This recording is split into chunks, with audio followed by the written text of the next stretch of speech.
here. It now being 1 o'clock, I'd like to call the May 6, 2025 Town Council meeting to order. If I could ask everyone to stand for the Pledge of Allegiance, please.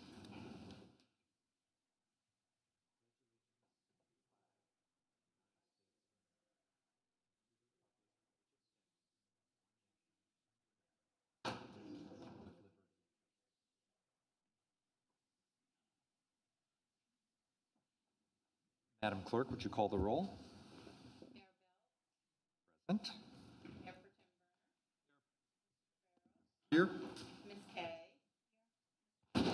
Here. Ms. Tillerson. Here. Nice of you to join us, Councilors. The first item of business is approval of the minutes of the April 1 Town Council meeting. Those were previously circulated to council members for review. I believe I made it noted one small correction to the town clerk, which I believe she's incorporated. Any other changes or corrections? Not for me. Yes. Provide those to I'm going to do it right now.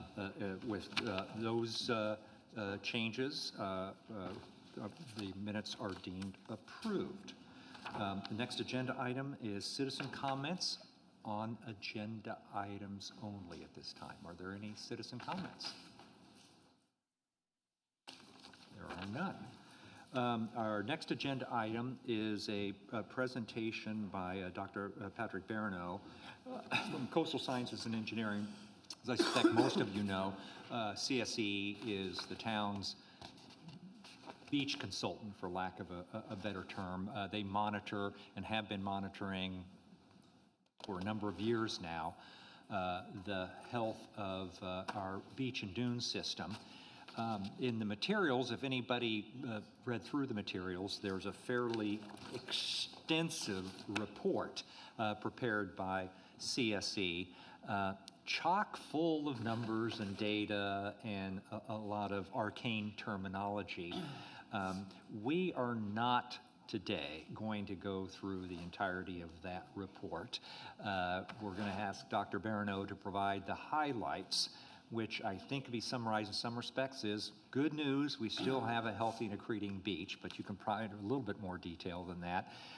But I want to note that this is an issue that's going to be taken up by the Resiliency Committee under the chair of Councilmember Kay, and they will be doing a subsequent deeper dive on the contents of the report and may have some follow-up action items. Dr. Barano, the floor is yours. Thank you very much, Mr. Mayor, and thank y'all for having me. Sorry, we're getting the screen up and running here. I appreciate the help. So, like Mayor Belt said, I'm from Coastal Science and Engineering. My name is Patrick Barano, and I, along with my colleague Stephen Trainham, have been writing the annual beach monitoring reports for Kiawah Island for the last number of years. And I believe Stephen was here last February, I want to say, to provide a similar update. It's my understanding that y'all have quite the agenda ahead of you today, so as the mayor said, I'll try to keep it short with just a broad strokes review of the... Fine. Just a broad strokes review of our numbers, and oh, there we go. Thank you so much. And a general qualitative takeaways of the beach condition. So without any further ado, I'll go ahead and get started. As most of y'all are probably aware, Kiawah Island has some areas that are highly dynamic. In the east, up against Stono Inlet, and in the west, up against Captain Sam's Inlet. Typically, the center of the island exhibits long-term stability. You also have periodic disturbances in the form of storms. There have been more than 20 since 2015 that have passed within about a 40-mile radius of Kiawah Island. For reference, from 2000 to 2012, there were less than 5. So we've been experiencing a lot of storm activity over the last decade, as y'all are, again, probably very aware, as well as sea level rise. So currently, mean sea level Dr. Barano, is that those storms, is that just named storms, or does that include like the December nor'easter? It doesn't include nor'easters, but it includes tropical cyclones, all tropical cyclones. So, but we have seen an uptick in some of the winter storm activity as well, although the last 12 months was better than the previous 12 months. Then we also have the question of sea level rise, which means sea level today is about a foot higher than it was in 2000. And it's probably going to get about a foot higher before 2050. And those data are borne out in tidal gauge records from the Customs House in downtown Charleston. That's not scientific mumbo jumbo or models or anything like that. So we keep track of beach volumes up and down the island using 61 profiles from Stono Inlet all the way to actually currently the Seabrook side of Captain Sam's Inlet. We've been doing so in some of those locations since at least the 1980s, but we've been performing the work under these 61 profiles for the last 15 to 20 years or so. And we generally divide the island into 6 sections or reaches. So we have Kiawah Spit in the west that you see there on the top left, and then West Beach and Turtle Point from around Beachwalker Park towards Eugenia and Mariner's Watch. And then over on the east side of the island, you have the ocean course, the lagoon just to the east of the ocean course, and then the Stono Inlet shoreline. And we generally divide the island into the east end, which is those 3 bottom reaches on the left there, and the west end, which is the 3 upper reaches. So we kind of divide it in half in order to simplify things. And the big takeaway messages that we've detected in the last 12 to 18 months are that on the east end, the shoal that has been approaching for the last 5 or 6 years has pretty well fully attached and is spreading along shore now, which is fantastic. That's how the island builds over time. That's how you have such a healthy beach up and down Kiawah. However, there's also some hazards that come with that, because as that sand moves along shore, it's going to buffer the tidal creeks that separate it from the island itself. And so that's why there's currently a permit application out with the Army Corps and the state to mitigate some of the potential hazards from the migration of those channels around the Ocean Course Clubhouse and driving range in particular. Although it's my understanding from Jim Jordan that in the last couple of months that creek outlet has shifted back towards the east, which is fantastic news. Nevertheless, the permit for those activities would last for 5 years. So once you have that permit in hand, you can keep it in your back pocket, and whenever a hazardous situation may arise in the next 2, 3, 4, 5 years, you can already have authorization ready from the state to perform whatever work you may need. And similar work has been performed in the past in 2006 as well as 2015 over there on the east end. On the west end, generally speaking, we saw erosion over the last year. If you look down in the deep, dark recesses of our report, you'll see a few tables in which there's about 40 profiles between the west end of the ocean course and the west end of the island, and about 35 of those lost sand from October of 2023 to December of 2024, which was our last survey.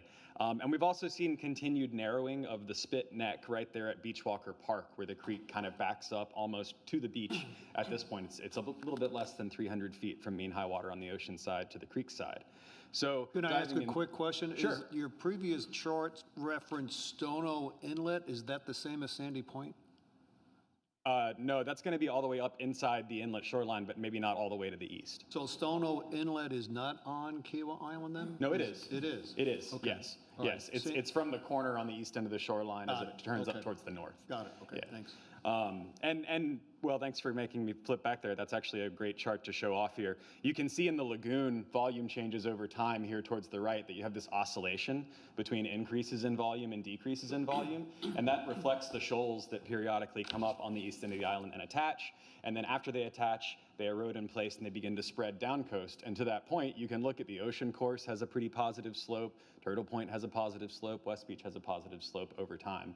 Changes in volume over time along Stono Inlet are more or less related to changes within Stono Inlet itself and Bird Key and the west end of Folly Beach more than they are with changes on the rest of Kiawah Island. And then changes on Kiawah Spit, you might see that kind of cliff edge there following the 2015 survey. That's from the inlet relocation project that periodically occurs at Captain Sam's Inlet. So there's a lot to kind of unpack here. But going into a little bit more detail on the east end, again, with the lagoon volumes here in the red curve, you can see this oscillation between increases and decreases over time. Over the last 12 months or so, from October 23 to December 24, the east end lost about 426,000 cubic yards of sand, which is about 16.5 cubic yards per foot per year. That equates to around 15 or 20 feet of dry beach width at your dune toe.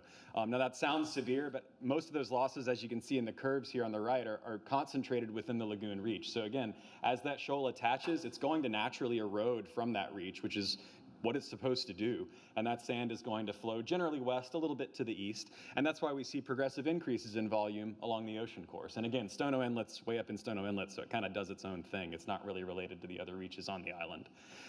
You can see here in this picture from December of 2024, at that time, the channel fronting the ocean course driving range and the clubhouse had migrated several thousand feet to the west from its position as established after the 2015 channel management project, which led us to apply on behalf of the resort to move those channels around here in the next 12 months or so. That work's planned for later on this year. I think the earliest construction date was anticipated for September of 2025, and we expect those permits for the state and the Fed to go on public notice over this summer.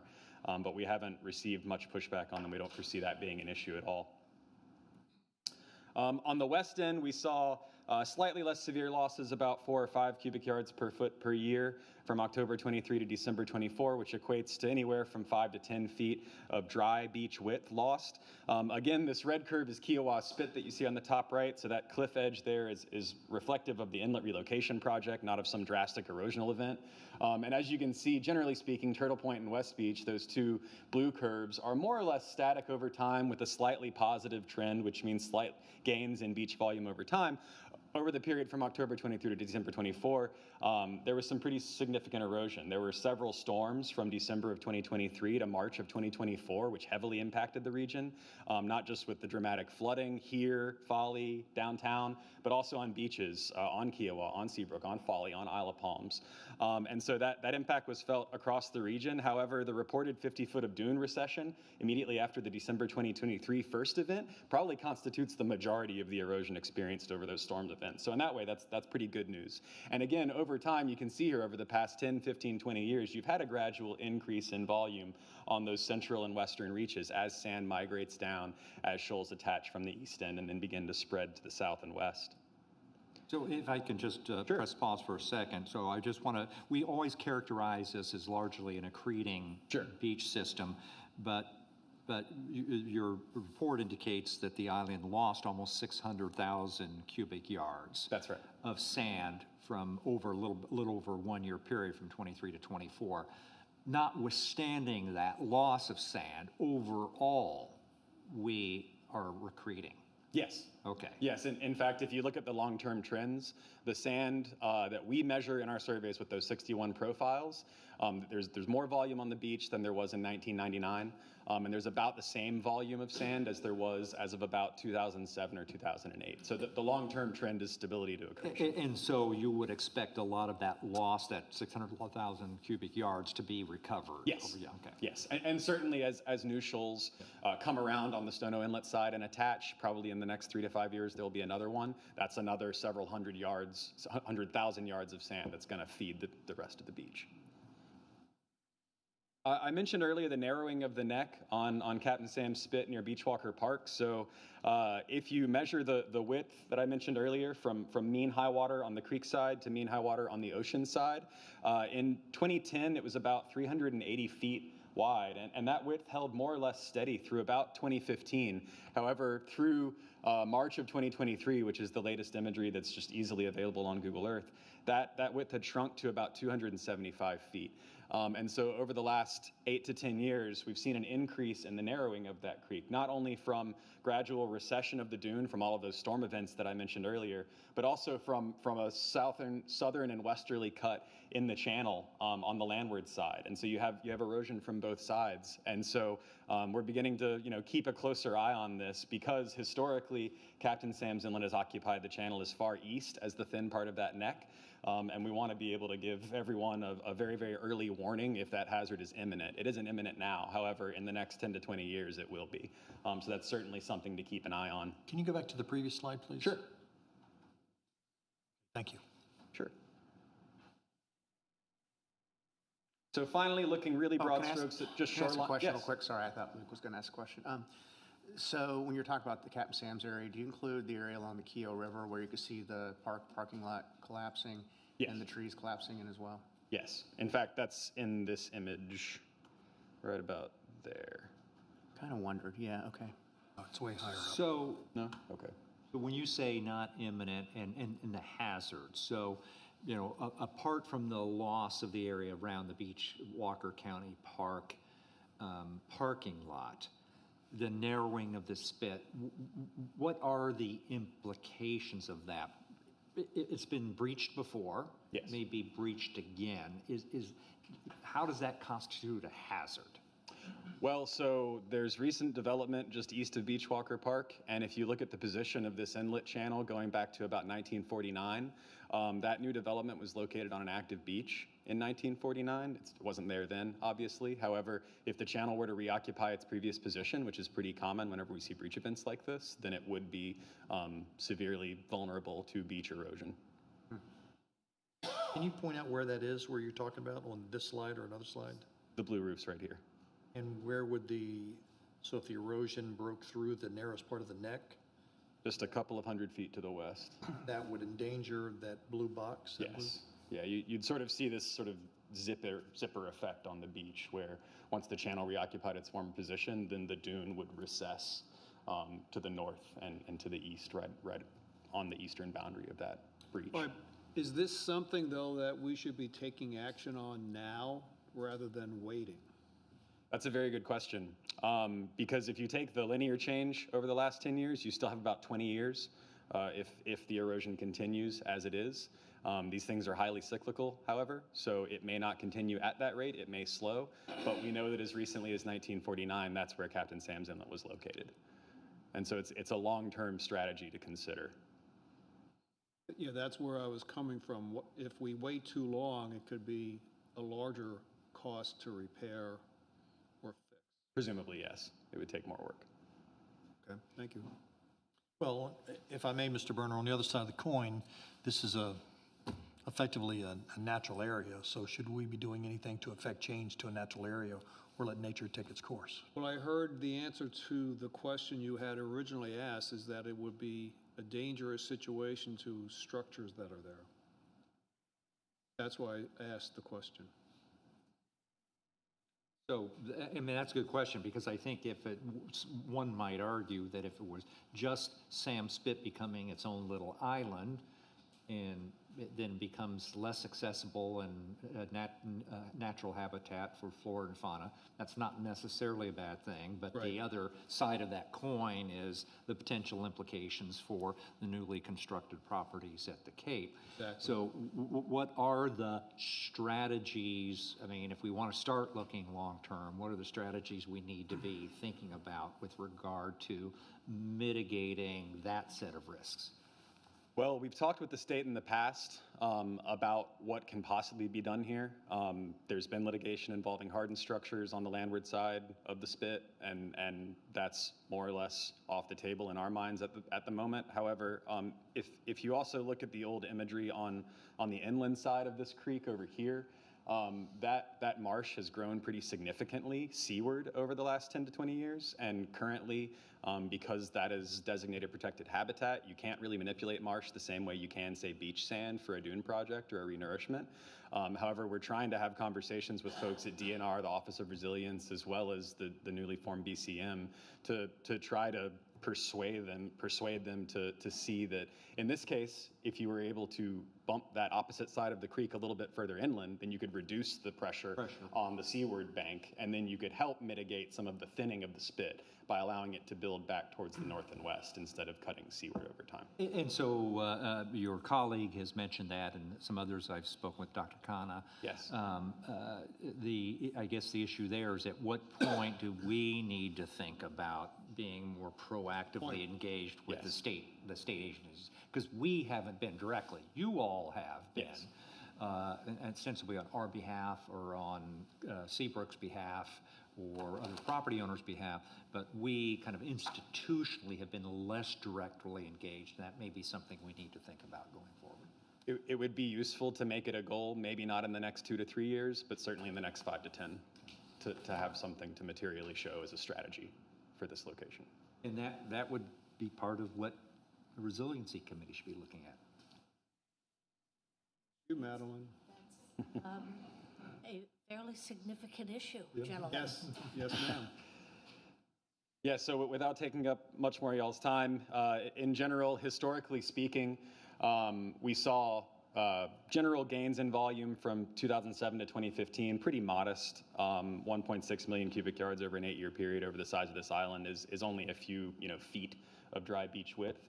But then much of that volume has then been lost over the subsequent 9 to 10 years from 2015 to 2024. And again, I mentioned the increase in storms. We have seen higher water levels. And so that's not to be unexpected. However, the net volume of sand on the beachfront remains relatively constant over the long term, say over 15 to 20 to 30 years. We've been discussing how the beach is accreting. Your second bullet saying between 2015 and 24 belies that comment then. So I'm a little confused because we talk the beach is accreting and getting bigger, but this says just the opposite. Well, the beaches tend to change at long-term cycles, and especially with an inlet like Stono just updrift, it's very large, so it tends to release volumes of sand at a decadal or more scale. And so you have increases that'll last 5, 10, 15 years on the island, and then you'll have decreases that'll last 5, 10, 15 years. But the net change across multiple phases of that rise and fall is a positive trend. I understand, okay. Yeah, and that's why you have healthy I understand, gains. so, but recent history, which is, I guess, the last 9 years, it's not accreting. No, however, the long-term planning on Kiawah was excellent back in the 70s, and so y'all have been able to avoid a lot of the hazardous situations that other municipalities have been able to And deal give with. us a sense of kind of magnitude. I believe it was the earlier, not the 2015, but maybe the prior East End project involved moving about 500,000 cubic yards. Yes, that was a much larger effort. It was larger, but this is total loss is only 3 times. If you think about the entire island as the amount of sand that was moved for that one particular project. Give us a sense of the amount of loss or sand moved at like Folly Beach or Sullivan's or Isle of Palms, because they don't have generally accreting beaches. Right, so at Isle of Palms, along the western end of the island from the pier down south, they lost about 300,000 or 400,000 yards over a 2 or 3 year period recently. And that's an area in length that's easily less than half of Kiawah. And so if you extrapolate that out to a full island, you'd be talking about 2 to 3 million cubic yards over an 8 to 10 year period. We work in locations a little bit further afield, but for instance on the Outer Banks where they'll lose 500,000 yards in a year. And so long-term, Kiawah is much more stable and generally healthy than other barrier islands. And that's part of because of the setbacks that were incorporated whenever it was initially developed. And so there's room for the dunes to be there. That's why these nor'easters from 23 to 24 didn't cause more material damage to property. It's because there's a good buffer there where you can afford to lose 50 feet or more of dry sand beach and it's still okay. And that sand will presumably return as the shoal bypasses continue on the east end. And part of what we'll be talking about later in the agenda is the beach management ordinance, which is all about beach protection, and beach and dune protection as much as anything else. Excellent. Well, I'd be happy to take any more questions. I know that I'm a little bit over the time I was allotted, but thank you very much. Very, very well done. So for the folks on the Resiliency Committee that I flagged to please come and attend, we're not going to take as deep a dive today as we will in a subsequent meeting, and folks from the Environmental Committee can, and the public, because this is a huge, potentially huge issue, so folks are all going to be invited to attend as we get better educated. We'll want to look a lot closer at that piece of Dr. at the Barno, could I ask you to stay for a moment? Jim, could you join Dr. Barno? I just want to touch upon one related item, but one specific thing. At staff meeting, senior staff meeting yesterday, Jim noted that that in the last month or so, you'd actually seen a closure of the flushing channel at the east end. And if that sustains, then would that potentially obviate the need to do the East End project at this point in time? I'm happy to answer that one first, but absolutely, right? Because the threat was their current in that flushing channel cutting towards the clubhouse and infrastructure. And so if in fact, right, it certainly, a new inlet is opened, and so there's virtually no flow in and out on a tide cycle right now. There's still water that gets in there at high tide. So we'll just have to wait and see, right? I mean, assuming there's no flow, naturally sand is going to move and fill in that channel and make it less and less likely for water to flow through there over time. It could happen quickly. It could take a number of months. I don't know if you want to add. Well, and I also want to know, Mr. Warren is with us, and I want to put him on the spot. It was the resort that initiated this project out of understandable long-term concern with regard to what was happening with that flushing channel and its potential negative impacts on the ocean course and the driving range and the clubhouse, and that's the reason the permitting process was initiated. But we'd like to continue to have a conversation with you and your folks to make sure that if the situation has remedied itself at least temporarily, to continue to monitor that. But as you've noted, if we get the permit, if conditions change, it lasts for 5 years, we can still address this period. As long as we have that 5-year permit, because it wasn't that. We also know that any Happened very quickly.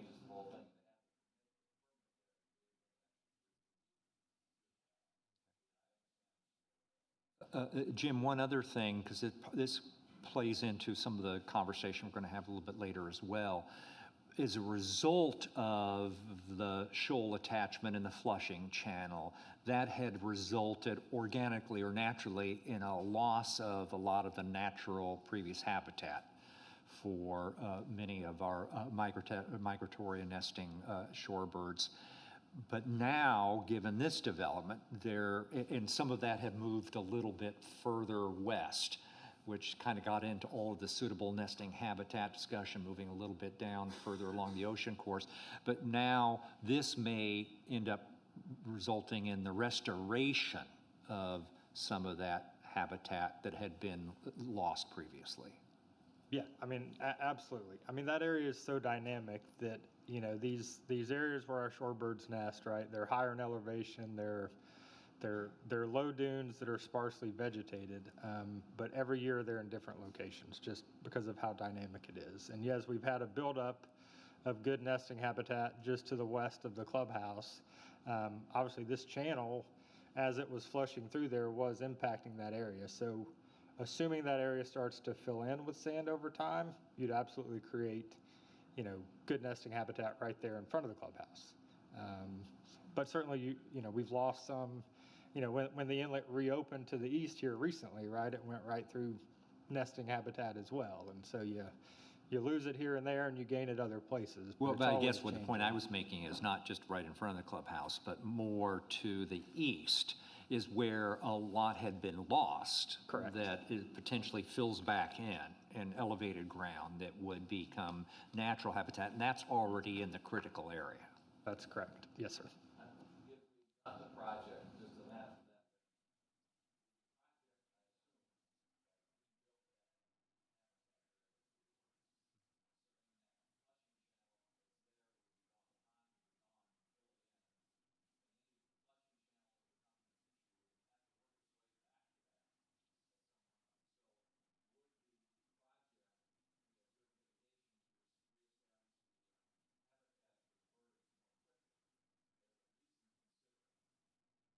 So you took the question right away from me, Mr. Warren. I was going to ask the same question. We talked before in the past about not waiting to do the beach renourishment, to do it sooner rather than later. It would be less expensive and less impactful. Now that the flushing channel is closed, should we think about continuing with the beach renourishment, filling in that what used to be a lagoon, reestablishing that habitat, and it should be even smaller again, rather than just wait until maybe the cut came back in and that natural lagoon refilled back in and became a problem? I'm thinking we should probably just continue down the course of reestablishing that habitat, quite frankly. Yeah, I mean, that's a good point. I think that, obviously the first step is we have to get the permit. And then once we have the permit or know the permit, is going to be issued soon, then we can start having discussions based on current conditions, because that's months from now, and a lot can change in that time period. Just in the last 2 weeks, as this flushing channel closed and this new inlet opened back up about at the location where the project would have cut it, right? We'd have had to pay to have it cut there. It's moved there on its own. So if it stays there and the flushing channel starts to fill in, then 6 months from now we could be almost as well off as if we'd have done the project potentially. So it's so dynamic that you just have to you've got to wait and see conditions at the time, and then we'll have further conversations then and make a decision on whether we should move forward or not. Okay.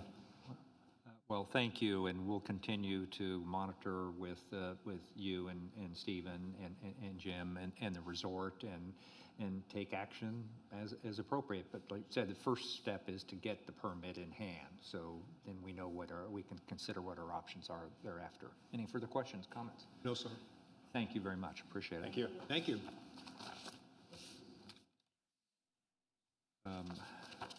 Next agenda item is comments, council member comments, which we'll start with me. A few brief updates and then one a little bit longer comment. I first want to thank, I see David Wool in the room, who's the chair of the Kiawah Arts Council, as well as our town staff, particularly Caroline Wall and Julie Starodumsky, for their work in putting together what turned out to be almost an embarrassment of artistic riches this past weekend. On Saturday night here, we had the council chambers filled with a new event that was presented by the town, put together by town staff, the Color of Music Festival. We had about 100 people here for that. Really extraordinary stringed instrument chamber ensemble. It was quite remarkable. And then that was followed up the next day with the Piccolo Spoleto preview at the Church of the Holy Spirit with 300 or so guests. Again, remarkable. Pardon? You're echoing. Away. We get too close or too far away. I have to talk to the expert over there. But thank you. So anyway, it was a great set of programs, and that's the official end of the Kiawah Arts Council programming season. There will still be some town cultural, arts and cultural events programming, including the Food Truck Fest. The next one's coming up next Friday. And I think the next season kicks off with a return of the Will Thompson Band on August 1st to the Freshfields Village Green, and we're doing that in conjunctions with Freshfields Village and Edens. That was a big hit last year, and we anticipate even a greater audience this year. I want to note that for the record that we've received several letters of thanks from our various grant recipients for our charitable grants program. And if any council members would like to review the very thoughtful and heartfelt letters of gratitude from those organizations, I would commend them, encourage them to do so. A couple of brief development-related updates. Not a lot to report, but there's occasionally Kiawah chatter, and we get one-off inquiries.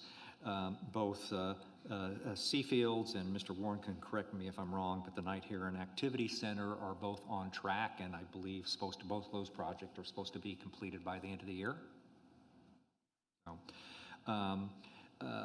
If you don't subscribe to it, I encourage folks that are interested in development activities around Johns Island, the broader Johns Island community. It's the Johns Island Advocate always provides an extraordinarily informative summary of activities, and they just issued a latest update, I think earlier today or yesterday. A couple things were noted. One is a session from the county's hosting regarding the status of the flyover on Savannah Highway, Highway 17.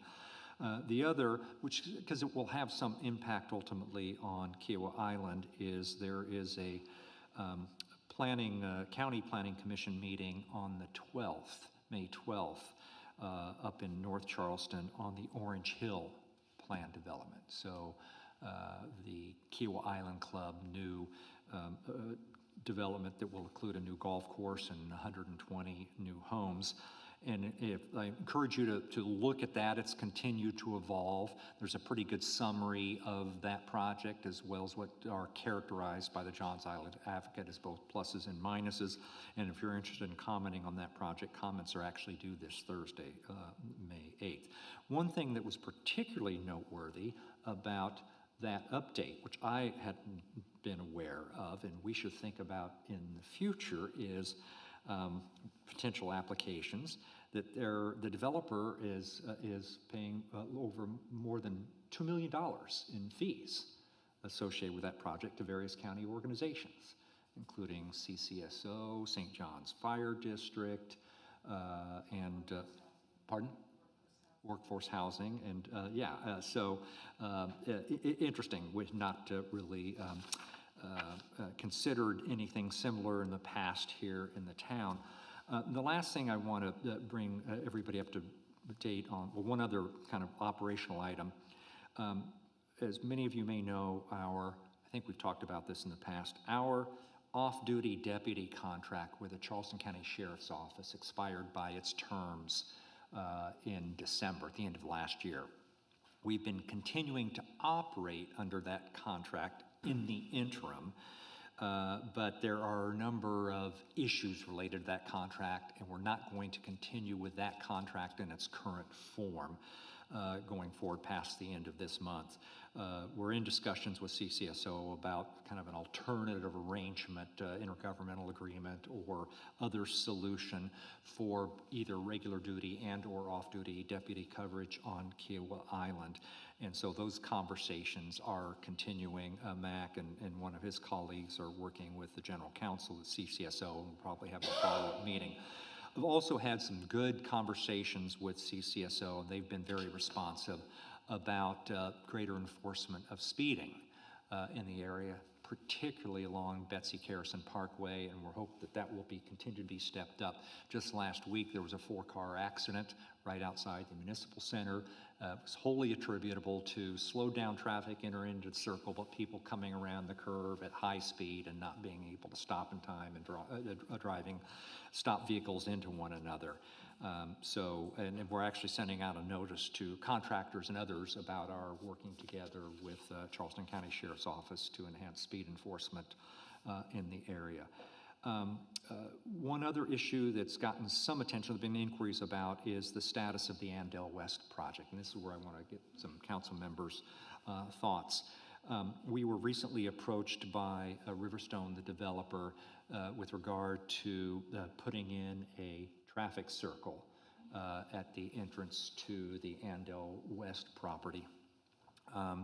That was something that had been looked at previously. It had been recommended by our traffic engineer as a long-term solution, but their analysis was based upon not only full build-out of the Andell West commercial development in all its phases, but also all the residential development that's allowed by right on both sides of Kiawah Island Parkway. I think the question right now is whether a traffic circle and all the work that would entail and disruption is necessary at this point in time.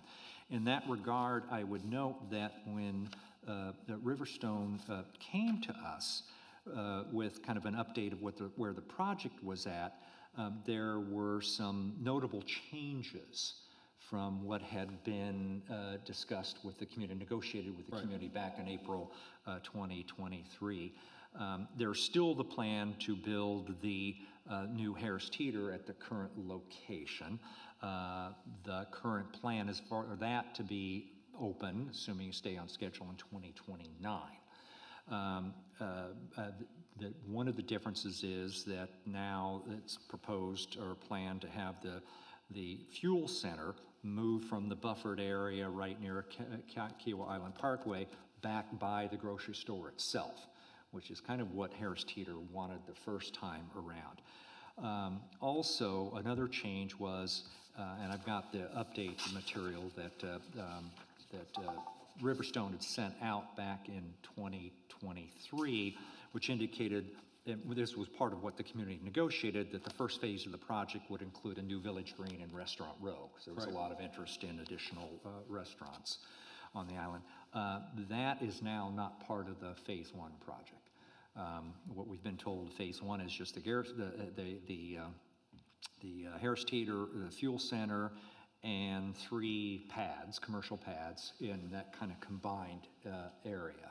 And the other stuff will come at a later time, if ever, who knows.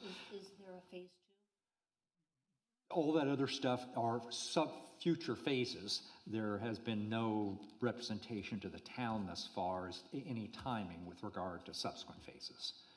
But that's part of the continuing discussion we need to have. The other thing is, as yet, somewhat surprisingly, since it was a clear condition of the agreement that was entered into and was a community expectation, there would be full integration into Freshfields Village between this new parcel, and that yet hasn't been achieved. So at this juncture, You mean there isn't even a well, I think there still is a plan. They're still going to build the stub outs, but there is not yet, my understanding, and correct me if I'm wrong, that there is not yet any agreement between the developer and Freshfields Village with regard to the integration. So there are a host of issues that are still being worked out. It's my personal view that just given what's planned in Phase 1, that it may be premature to spend the kind of the time and effort, apart from whoever pays for it, in building a new traffic circle right there outside Ando West, particularly if you're just basically adding a larger grocery store. You already have plenty of ingress and egress to Freshfields Village. You're still adding another point of ingress and egress, even though you're not substantially, I don't think, increasing the flow of traffic into hopefully the combined village area. But I invite other thoughts and comments about that. No, my reaction initially was we don't need to put it in today. If it's only going to be Harris Teeter, it doesn't have to be put in today. Sounds like it's not going to be built out into 29 or 30, so I would wait until we get closer to that time period.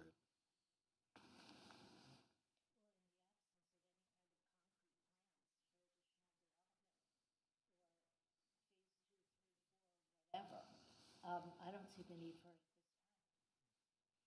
it. My feelings are exactly the same. We've talked about this. Yep. Well, we'll just, we're going to continue to have conversations, and part of this is trying to, understand what actually is happening and when. And also, there's obviously a desire on the part of the community to, the extent possible, hold the developer to what was agreed to in April of 2023 after, multi-weeks or months of negotiations, understanding that conditions do change. The developer does have an approved plan development. That's with the county. Our primary leverage, for lack of a better term, is the fact that any changes to our right-of-way, including a roundabout, require our permission and an encroachment permit. And so anyway, I appreciate that input. What we'll do is continue to have conversations with the developer going forward and try to get more clarity around some of these issues. That's my update. Thank you. Councilmember Berner. I have a long list of things. I'm going to make it really, really fast because our agenda is ridiculously long. But as always, my focus is always on enhancing the Kiawah experience with respect to cultural facilities as well as safety. I was extremely busy. My time was well spent, though, putting together a draft solicitation for the design of this new cultural facility we're talking about. That's moving forward. Looking forward to putting out that solicitation in a couple of weeks. I am, as you all know, the leader of the CERT team, the Community Emergency Response Team. Pretty much everybody on the team now has been certified in CPR. We went through getting the last few people that were not certified, including myself, certified and trained. Swim Across America is coming up on June 4th, 5th, or 6th, I forget which day. The CERT team is going to be there helping from the land side, looking for swimmers that are in distress. We're going to have a tabletop exercise May 30, I believe, with respect, with the fire chief for hurricane preparedness. We're going to go through mock exercises of what happens if a hurricane level 1, 2, 3, 4, et cetera, happen to hit the island. We're going to be involved with that. I attended a meeting with KIU. I'll let Lance talk about that. Probably the last thing I wanted to discuss is with respect to, because Brian is not here, the Director of Public Works, we are repaving the low sections now of the bike path along Kiawah Island Parkway. I'm bringing this up particularly because there was an incident. I kicked off the job yesterday with the safety cones going up, and we had an incident. You know the guy who stands there with a pole in his hand and says, stop, slow down, or whatever? Yep. So the stop sign was facing the traffic. There were 2 vehicles that decided they didn't want to wait. They literally drove around the individual with the stop sign, and we had one lane traffic going on. 2 different individuals drove into oncoming traffic. We're lucky as all get out that we didn't have an accident, but I'm bringing this up only because to the people who are listening as well as here, please abide by the safety individuals' commands that are in the roadways. Please, we just really dodged a bullet yesterday and two times. Oh, and the very last thing is, again, with respect to safety, I'd like to recommend to the council that we put in a simple sign at the intersection going into Cacique that simply says dangerous intersection. Apparently there is an issue with, the rest of us here live on the island in Kiawah. We know bikes don't stop at stop signs, right? We know that. What I do when I'm coming up to the intersection, I see the bike path, I slow down and look, assuming there's not going to be a bike stopping.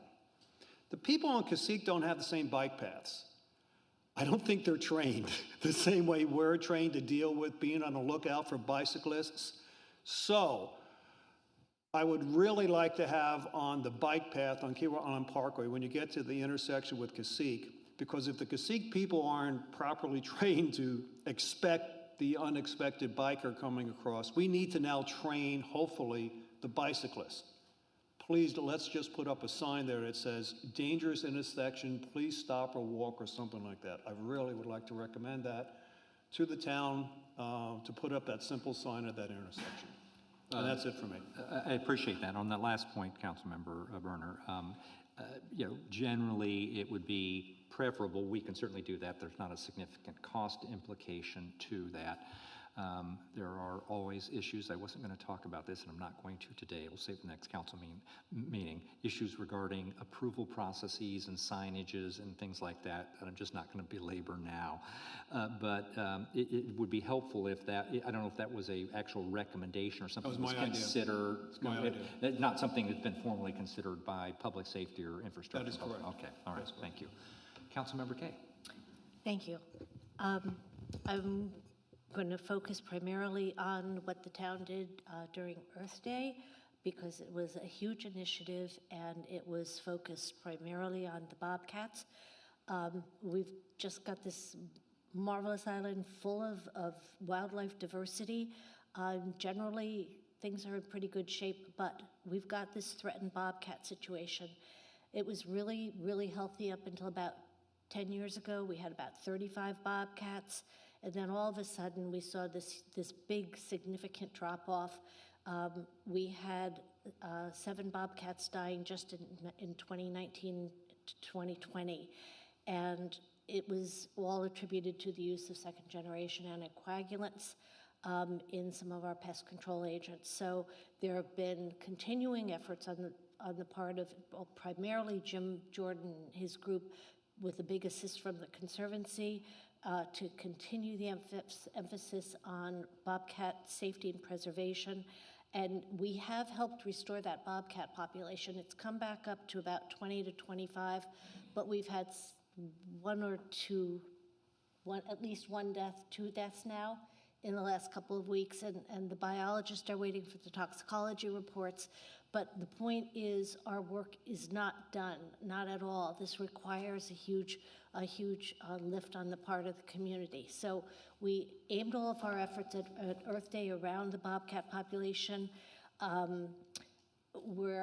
We got several new signatures. I think we got, even though the bulk of our attendance at our Earth Day Pavilion was kids and their parents, and off-island folks and visitors, we still got about 15 new signatures, and we've had about 20 other new signatures just in the last couple of weeks with this increased emphasis on publicity.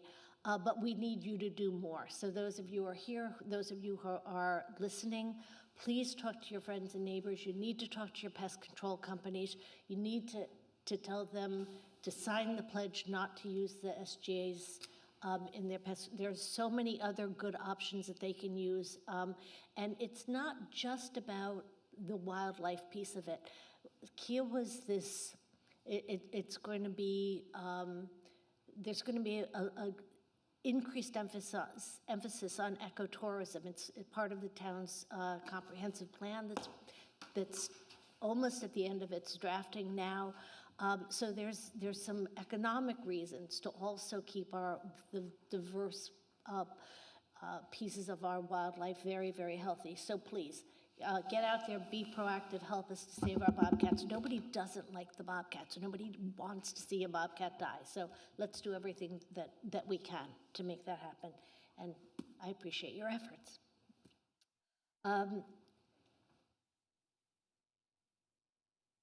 There's a slideshow that's been presented. I was going to show it, but we're under some time constraints today with a full agenda. So please go on Kiawah's social media.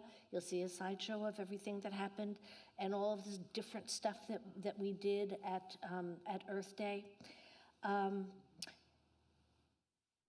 Moving on to my second one, just quick. Turtle Patrol had its kickoff meeting last week, so the season is officially underway. Thank you to, I know we've got some Turtle Patrol people here today. Thank you for your efforts. Thanks to all of those folks who are incredibly well organized and on top of it. Resiliency Committee is getting off the ground. The report today on the state of the beach, the ocean, and our dune system is going to be a good place for us to dig further. We've got a lot of work to do. And then finally, the TOKI website. I'm working with a group from the communications team here at the town to revisit the site. Some of you may have had the same challenges that I've had with navigating it, so we're going to try to make that a whole lot better. Work has begun. And that's it for me. Thank you, Councilman. Can I ask you a question? Up to the residents? Well, it's up to the residents to ask their pest control companies to sign the pledge that will commit to not using these second-generation anticoagulants.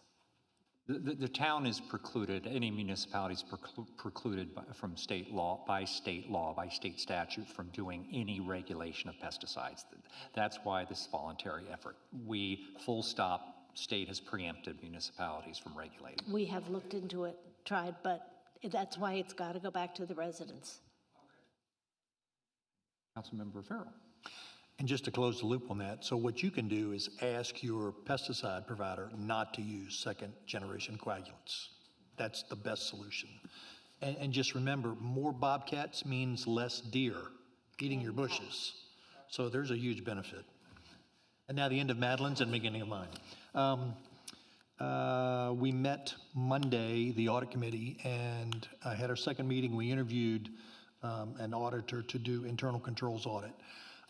Really, my focus this year, since I've become head of audit committee, has been tying down all of the processes we have very tightly. We've got a lot of things we do really well, but there's loose documentation and there's loose procedural audit. And so what we've done historically, we do a financial audit as required by state law, but we haven't done audits or even assessments in some cases of our other processes. So beyond the financial audit, there's an internal controls piece. Who spends money, who signs checks, where do they do this? The financial audit checks that, but they don't check the process. So that's what we interviewed for Monday, and we're in all likelihood going to sign a contract in the next couple months to have that performed. again, giving us more financial security. We're looking at a bunch of other town processes that we have to either assess and/or audit those processes that have to do with human resources, regulatory compliance, and things like that, that are beyond just financials. So that's really been a big focus this past month. The other thing is we've begun to talk to and look for underwriters or banks for financing of any future projects we do. And while we have a very healthy capital reserve, we want to be in a position where we can decide whether we want to use our cash or finance any projects we do with outside monies. And given where kind of interest rates are and where they may be heading, we still may be in a better position to finance through the municipal bond rate and keep our money invested rather than using our own money. So we started to explore that for a number of different projects, but one in particular. And I'll stop there, Mr. Mayor. Thank you, Councilmember Farrell. Councilmember Spencer. I'll also try to be quick. Primarily the Infrastructure and Public Works Committee had our most recent meeting last week. Mayor Pro Tem was there also, strapping on several key actions. Franchise fees is one of them, making sure that we've got adequate and sufficient franchise fees. We voted out a recommendation to Planning Commission and Town Council on recommendations for potential zoning changes to accommodate increasing our cellular coverage. And I'm told the Planning Commission is going to take that up in June. So some progress on that. We had an executive session with KIU primarily because of giving them the flexibility to discuss potential proprietary information, to go through what their operation was, what their planning, resiliency, capacity, and other considerations are to continue to have viable water and sewer infrastructure. It was a very good meeting. They were very open with us, and we're going to continue dialogues along those lines with them.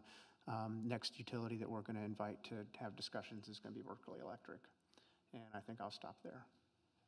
I want to thank Councilmember Spencer and the members of the Infrastructure and Public Works Committee, because they've been doing a deep dive on some issues related to our infrastructure service provider, our infrastructure on the island and service providers, utility providers, and others.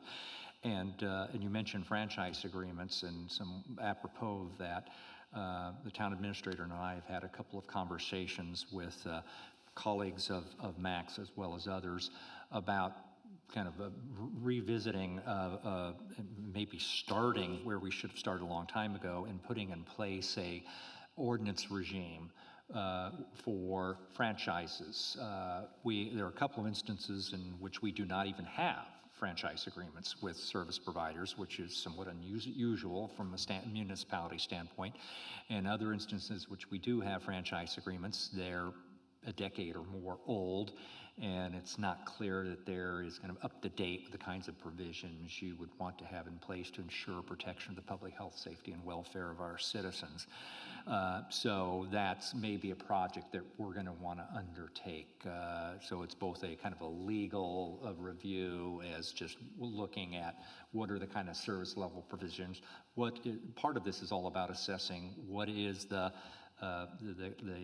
health of, we talk about health of our beach system, what's the health of our island infrastructure, given its fragility and risks of climatic events impacting that. Very good conversations you all both had, I think, with Kiawah Island Utility in that regard, very constructive, and I think you came away with assurances that there were plans in place, which is very, very good to hear, but to be continued on that. Stephanie. Thank you, Mr. Mayor, and thank you. You've touched on a number of things that I was going to talk about, so mine is very brief. You did mention about the main road and flyover 17 meeting. It is scheduled for this Thursday, May 8th at 7 p.m. at Berkeley Electric Co-op for anybody that would like to go. They're just providing an update on that project. And then just two other things from a business license standpoint. Our business license renewal season closed April 30th, so we're now moving into that we will impose a late fee. DeRota's department, our finance director, their department is working on, from our short-term rental license, we've collected about 1,300 licenses. We have about 50 that's outstanding, so essentially we'll just go to them to see if they need to close or what have you. The regular business license, we have about 1,000 outstanding, and I think we've collected up over to 2,000 or 3,000 for regular business license. No, the number of licenses. A little over 1,000, we have about 1,000 left. I think money-wise, we've collected over about 1.2 million, 1.3 million or so in the regular business license. So the regular business license, again, we have about 1,000 that's still outstanding. They had a license with us before last year, and for some reason they didn't renew, so they will track down and figure out why they haven't renewed. And for short-term rental license, as of yesterday, we had about 50 that was outstanding. That's it. Any questions? Thank you, Stephanie. Moving on to old business. The first agenda item is a second and final reading of ordinance 2025-04, which amends section 12165 of our zoning code regarding the conditions in which zoning permits are required. Our planning director will bring us up to date on the changes. We had a healthy discussion about these issues at our last council meeting, and there were a few tweaks that were made in contemplation of final second reading on here today. Thank you, Mr. Mayor. The section ACO 2501, which is our section 12-165 zoning permits, from first reading to second reading, there's primarily one significant, I won't call it significant, but one change in Exhibit C, which regards to bank retention systems. This is the section of the code that is listed within the municipal code. And as you may have had some discussion regarding this, the change shows that a property owner or his designee who wishes to apply for a zoning permit, that's the added language. Essentially what we're asking here of council is to ensure that if someone does apply for a zoning permit, that they're doing that in conjunction with any state required permit. That would be consistent with us, the local municipality, having the ability to ensure that we have any standards in place that would be reviewed and approved in conjunction with the proposed erosion control device. And so this is all predicated, the primary of being able to have a review process for erosion control devices within the town's purview. That's the added level, that's the item M, docks, erosion control devices or structures as permitted or specified within this article under Exhibit A of this ordinance.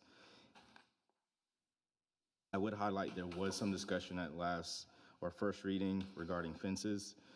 That section I that's listed, we currently already have standards in our zoning code which address fences under section 12-104, our accessory uses, buildings and structures. And so this is an administrative, while we were in this particular section of 165, that we wanted to add in fences to ensure clarity that we're consistent with the review process. As we are in more of a redevelopment stage, most times we do experience fences being reviewed at new construction, but there have been fences erected as new construction has lessened, and those placement of fences have caused some issues and property disputes with neighbors. And so this is one solution that staff is recommending, that sure that we are able to review those ahead of any installation of fences to ensure that they're consistent with our zoning code. Any questions before I entertain a motion? I did make your one suggestion that from the to any, so if you want to make that as part of your amended. What John is referring to is on page 7, section, chapter 2, bank retention systems, the section 17-201. It just was a clarification that in the third sentence down, after the change, planning director's a complete copy of the application. it would be a complete copy of any application. And the reason for that is the zoning permit may, and this was with regard to reference to any application to the BCM, Bureau of Coastal Management. It caused some confusion because there may be a permit that's outside the jurisdiction of the BCM because it's above the critical line. There's still a zoning permit required from the town, but in that instance, would not be an application that would be required from the state. So this is only making clear that if it's not that there is necessarily an application in conjunction with the zoning permit, but there may be. But other than that clarification, could I entertain a motion for approval of ordinance 2025-04 on second reading? So moved. Further discussion? Yeah, so, I'm still not sure what we're trying to accomplish here, other than, is it just knowing that somebody's doing something? Because the state's going to control whether there's erosion, and what are we trying to accomplish? Yeah, so this particular amendment derives from our comprehensive marsh management plan, where it's recommended that erosion control devices, including bulkheads, berms, and whatnot, be reviewed and regulated in a manner that's consistent for future potential impact to either erosion, wildlife habitat, plant, and preservation of that particular natural area, as well as protection of the highlands for property, for developed property. And so with this particular ordinance, what it does is allows us to refine or at least establish formal standards that we would be able to codify and review for the town's independence of any other state issued or any other institution regulating bulkheads. Pursuant to that comprehensive marsh management plan, a number of things have been alluded to of how we should go about doing that process. This is just sort of the initial phase, and as part of this recommendation, the Planning Commission have started that process. Staff is part of that. I've already started that process of developing the specific standards that would follow.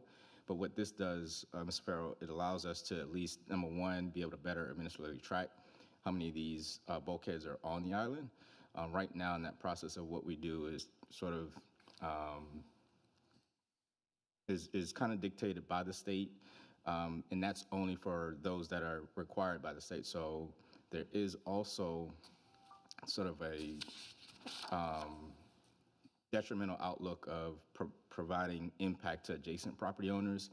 And so one of the things that we want to do is if a single property owner comes in to protect their highlands, that might be solely fine, but we want to make sure that through this process that they aren't creating any downhill effects to adjacent property owners by the installation of a bulkhead or an erosion control device. So it allows us to have some internal controls from the town's perspective regarding these, the interface between the highlands and the critical area.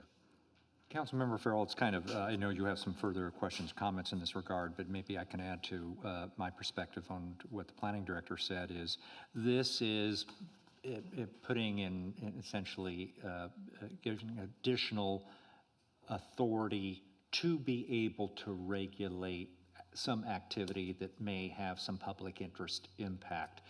And this is similar to what we've talked about in other contexts with regard to stormwater management and downstream impacts of putting in developments. This is similar to what some of the language, the jurisdictional issues that are included in the the revised beach management ordinance that we'll be discussing later in the agenda as well. Was a couple things that persuaded me. One is that this does not necessarily only pertain to erosion control devices that would be regulated by the state. The state only regulates those that are below the critical line. Here, if there was a erosion control device above the critical line, we just didn't have a regulatory toolbox to be able to address that. That does begin to address that. But even if it was something that was approved by the state, if the state approved it, is that good enough for us? maybe, maybe not, the state may be less concerned about adjacent property impacts than we would. And so this would allow us to do an evaluation.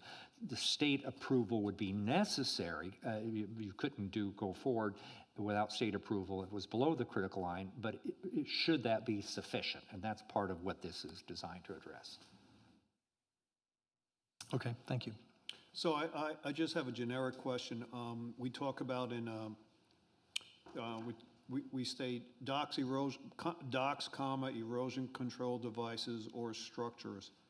Does this include the requirement to get a permit if you're making repairs to a dock on Kiawah River or repairs to an existing bulkhead? Yeah, so that would fall under this. You would need to have a permit to make repairs. Yes. I mean, the scope of that would dictate a zoning permit, but yes, I would say this falls directly under that scope. And it's for private as well as commercial. Correct. We okay with that? I see your point. I wouldn't read it as Mr. Taylor's described.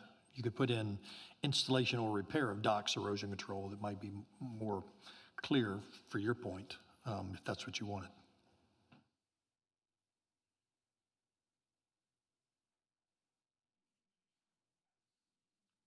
So, I mean, I guess that's a good point.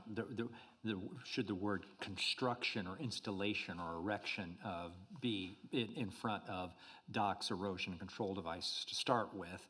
And if so, should it also include any material alteration there too?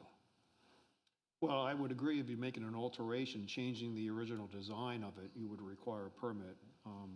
And the question is, few minor or major repairs, or is that something that ultimately can be addressed by regulation?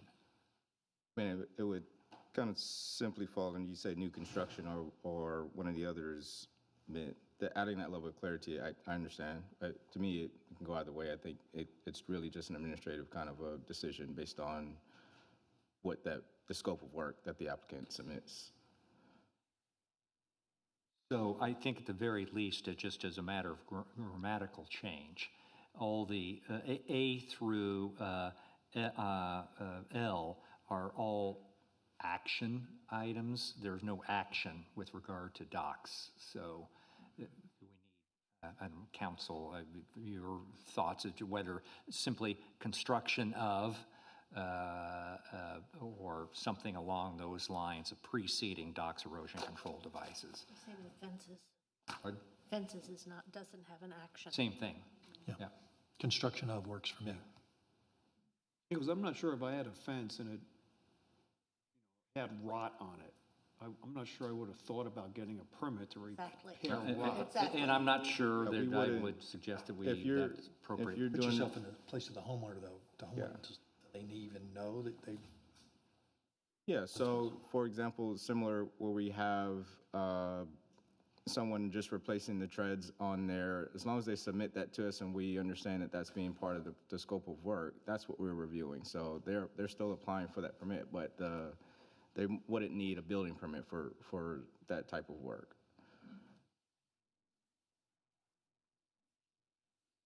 So I'm hearing adding construction of Construction or installation. Okay. I think it needs to be in front of both I and M.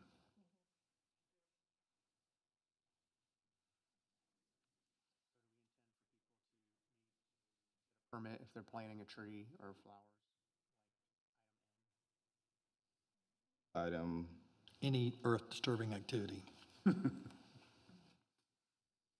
No, we're not asking you to come to get a permit to. You know, this is one that it's in our existing ordinance.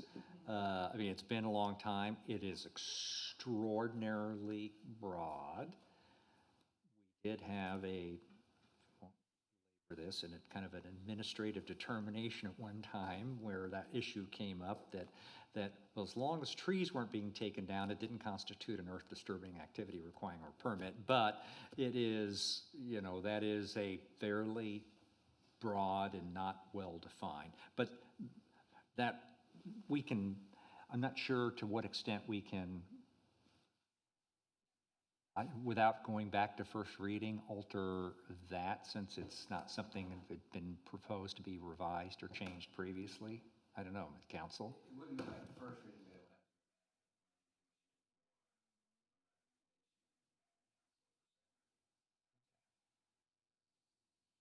but If we were to take a fresh look at the language, any earth disturbing activity.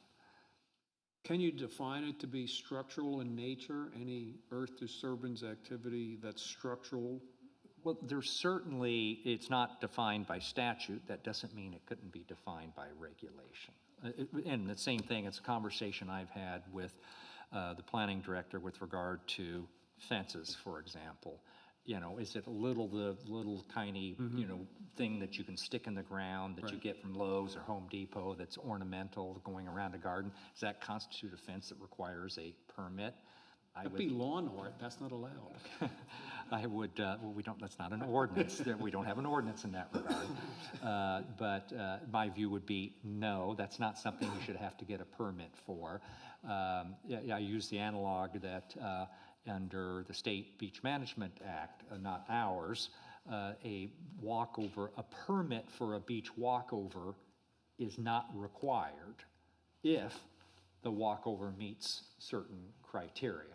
But that's specified in regulation, not in the statute itself. And we might take that approach here is, yes, the general idea is you have to get a permit, but by regulation we say, well, you only really need a permit for this particular kind of thing, whether it's an erosion control device or fence, or you don't need one at all if it meets certain, you know, criteria. You could do the same thing with earth disturbing activity. So what I might suggest is we'll come back, I recommend approval of, without revisiting any earth disturbing activity, the approval and second reading with the minor amendments we've had, and then we'll have a further conversation internally, and we can report back to council with regard to some potential language, regulatory language. Yeah, that's most expeditious, that's what we should do.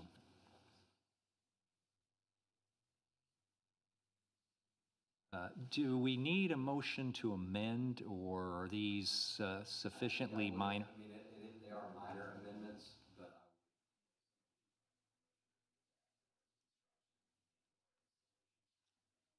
And replacement of any, can I have a motion to that effect?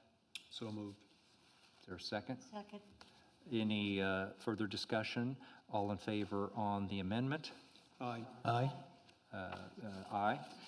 Now moving to the underlying motion, which is pending. Any further discussion? All in favor of approving the ordinance as amended? Aye. Aye. I'm still opposed. Okay. And again, just for clarification, it's just on the grounds that I think this is redundant. I think the process is too rigorous, and there's too many opinions in the process, and homeowners are getting more and more stifled by ordinances like this. Stifled. Next, thank you, Councilmember Farrell. The next agenda item under tab 3 is second and final reading of ordinance 2025-05. This is dealing with the procedure for consideration and approval of development agreements, including involvement by the Planning Commission. Mr. Taylor. Yes, so ordinance 2025-05 addresses development agreements under our zoning code. So the things to highlight here are there is provisions that were discussed or added at least regarding the time frame or clarification rather for minor and major modifications, and then sort of a clarification on any of those would need to be done through a ordinance process.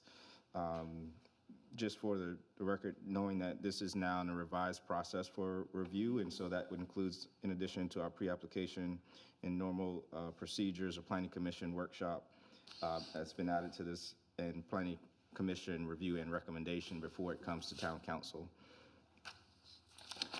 John, is the intention here to put structure around the process? Correct.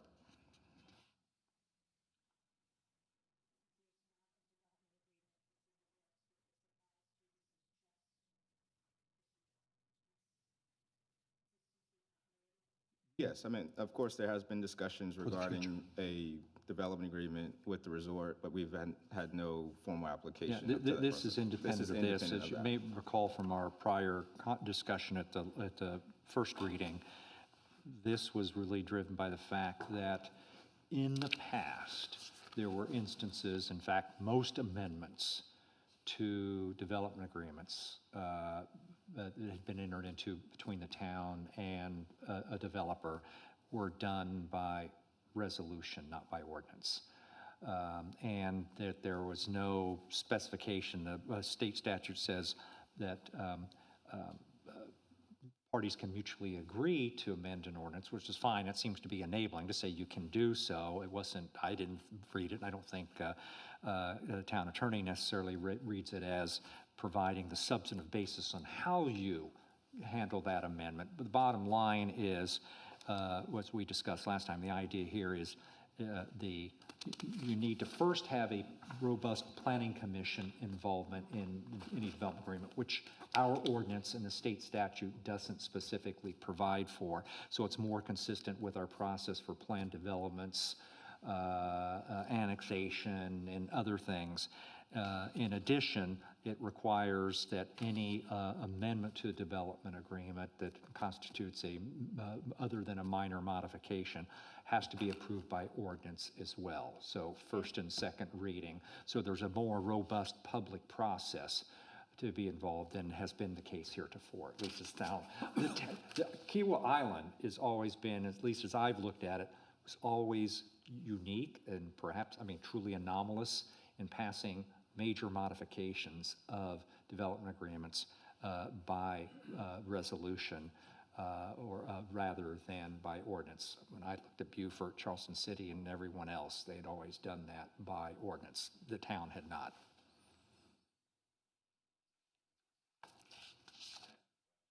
Yes, sir. Major change.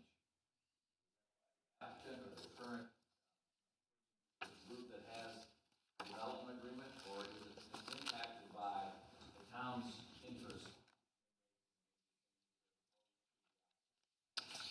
It would, if you look at the language, Rogers, good question. You know, it basically says clerical or ministerial are nature are considered minor modifications. If it's a substantive change to the agreement, then that would constitute a major modification that would have to be approved by ordinance. What is defined here is that clerical and ministerial are what constitute minor modifications. So anything other than clerical or ministerial. Okay. Okay. Any further discussion? We actually have a motion pending? Okay.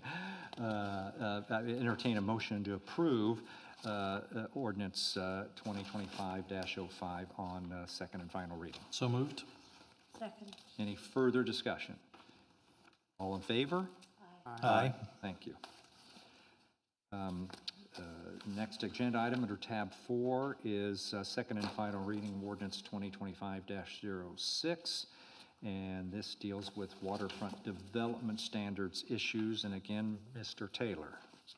Yeah, so before highlighting what the changes are, I do want to come back and at least make some clarity on the intent of this particular ordinance and purpose of this ordinance.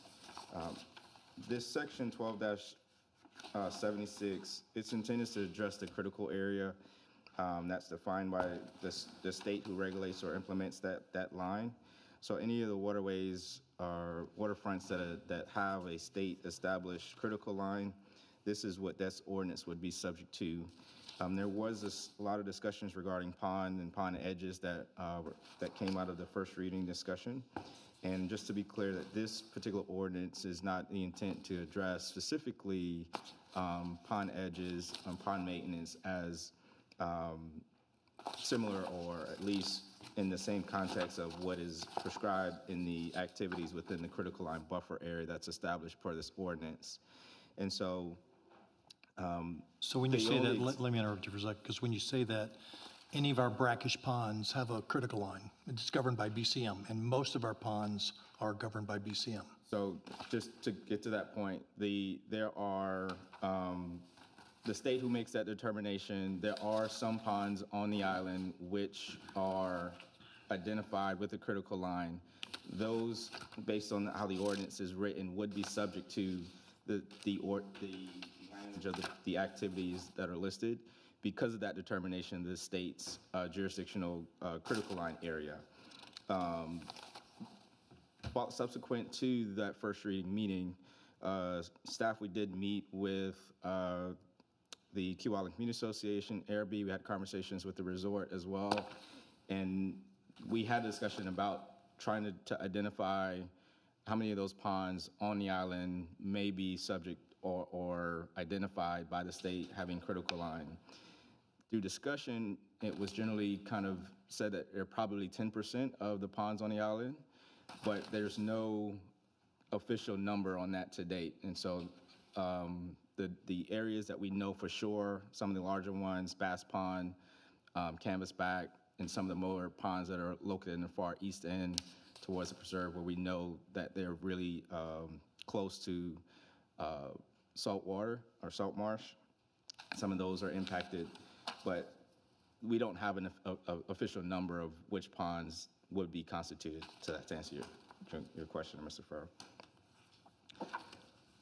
So with that conversation, the concerns raised that I wanted to clarify, for the purposes of this ordinance, we added in language that would essentially separate out any of those ponds that are not identified by the state that have a critical line, and so they would not be subject to. And that was a concern raised by those stakeholders that I shared just a moment ago, that they already have pretty standard practice in how they manage and routinely take care of those ponds. One of the suggestions or red lines that were added from first reading, second reading, you see under the prohibited activities list, number 5, structures and activities associated with the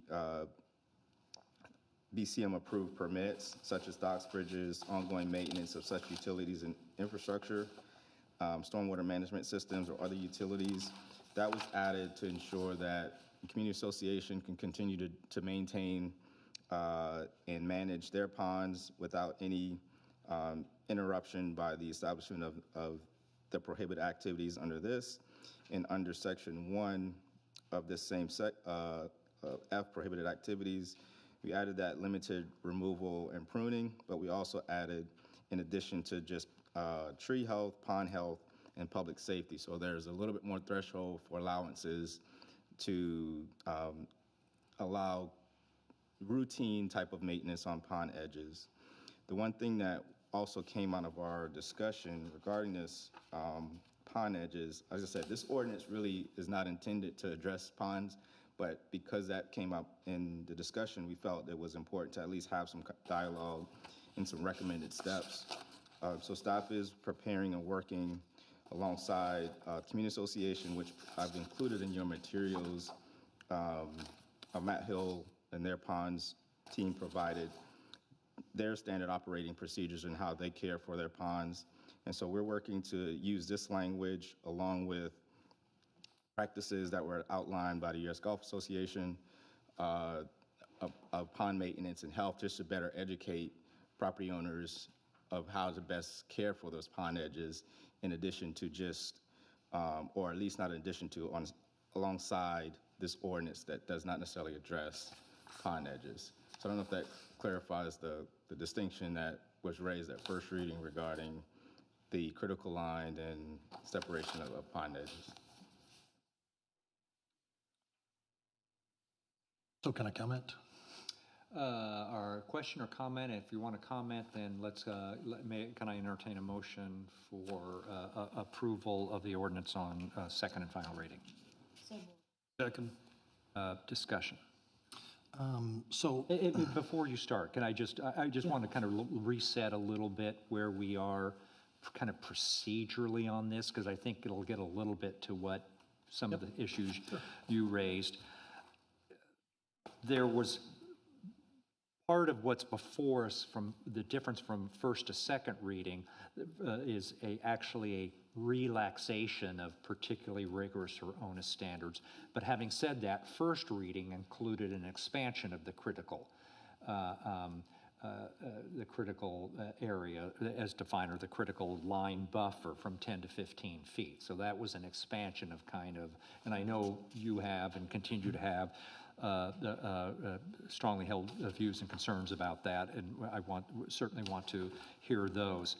But then we said, even after that was approved, as we approved it by a 4-to-1 vote last time with you dissenting, we noted that as drafted and has been in force, the current ordinance is extraordinarily restrictive. It basically prohibits you from doing anything in the buffer area, whether 10 or 15 feet. And so what we said was, let's try to come up with something that's pragmatic, because it's hard to enforce, and in fact has never really been enforced, because there's been a lot of pruning for view clearing and other types of activities within the critical line buffer areas heretofore. So the added language in red is an attempt to make the heretofore overly broad restrictions a little bit more realistic and practical. What was the reasoning to go to 15 feet? That's the only setback that's changed.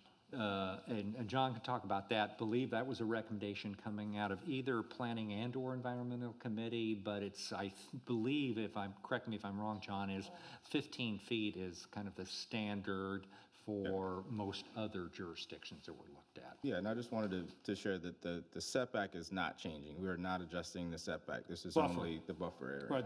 Right, you're right. It's the buffer that's. Yeah, so but the answer to the question is, well, that's not what other jurisdictions are doing. The answer to the question is explaining to me what benefit are we getting out of that?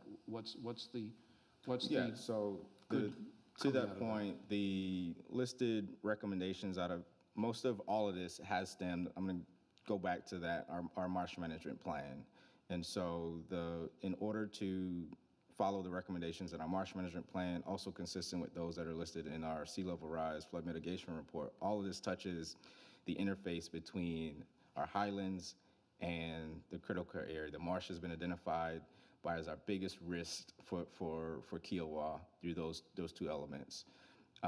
Going from 10 to 15 allows us to increase the area to essentially give a greater buffer for any runoff for stormwater into the marsh. It helps the marsh to be able to recover. And essentially, we're just increasing the area that would be impacted by disruption of that. So we're not asking for folks to give up any land or anything that they would not be able to do, because we're not changing any of the setbacks. This area is just natural lands that would be essentially increased by not being disturbed. And so that allows a greater buffer from the critical line to the highlands to be able to ensure that any eroding areas can help recover, establish a greater space for wildlife habitat, all of those things that are associated with the sort of ecosystem of the critical area, where we know specifically that there might be erosion. So the areas that have been identified in the plan, there was discussions to kind of maybe generally focus on those areas that are more, that have more significant concern from an erosion standpoint. But the recommendations from the marsh management plan itself said that we should look at it island-wide.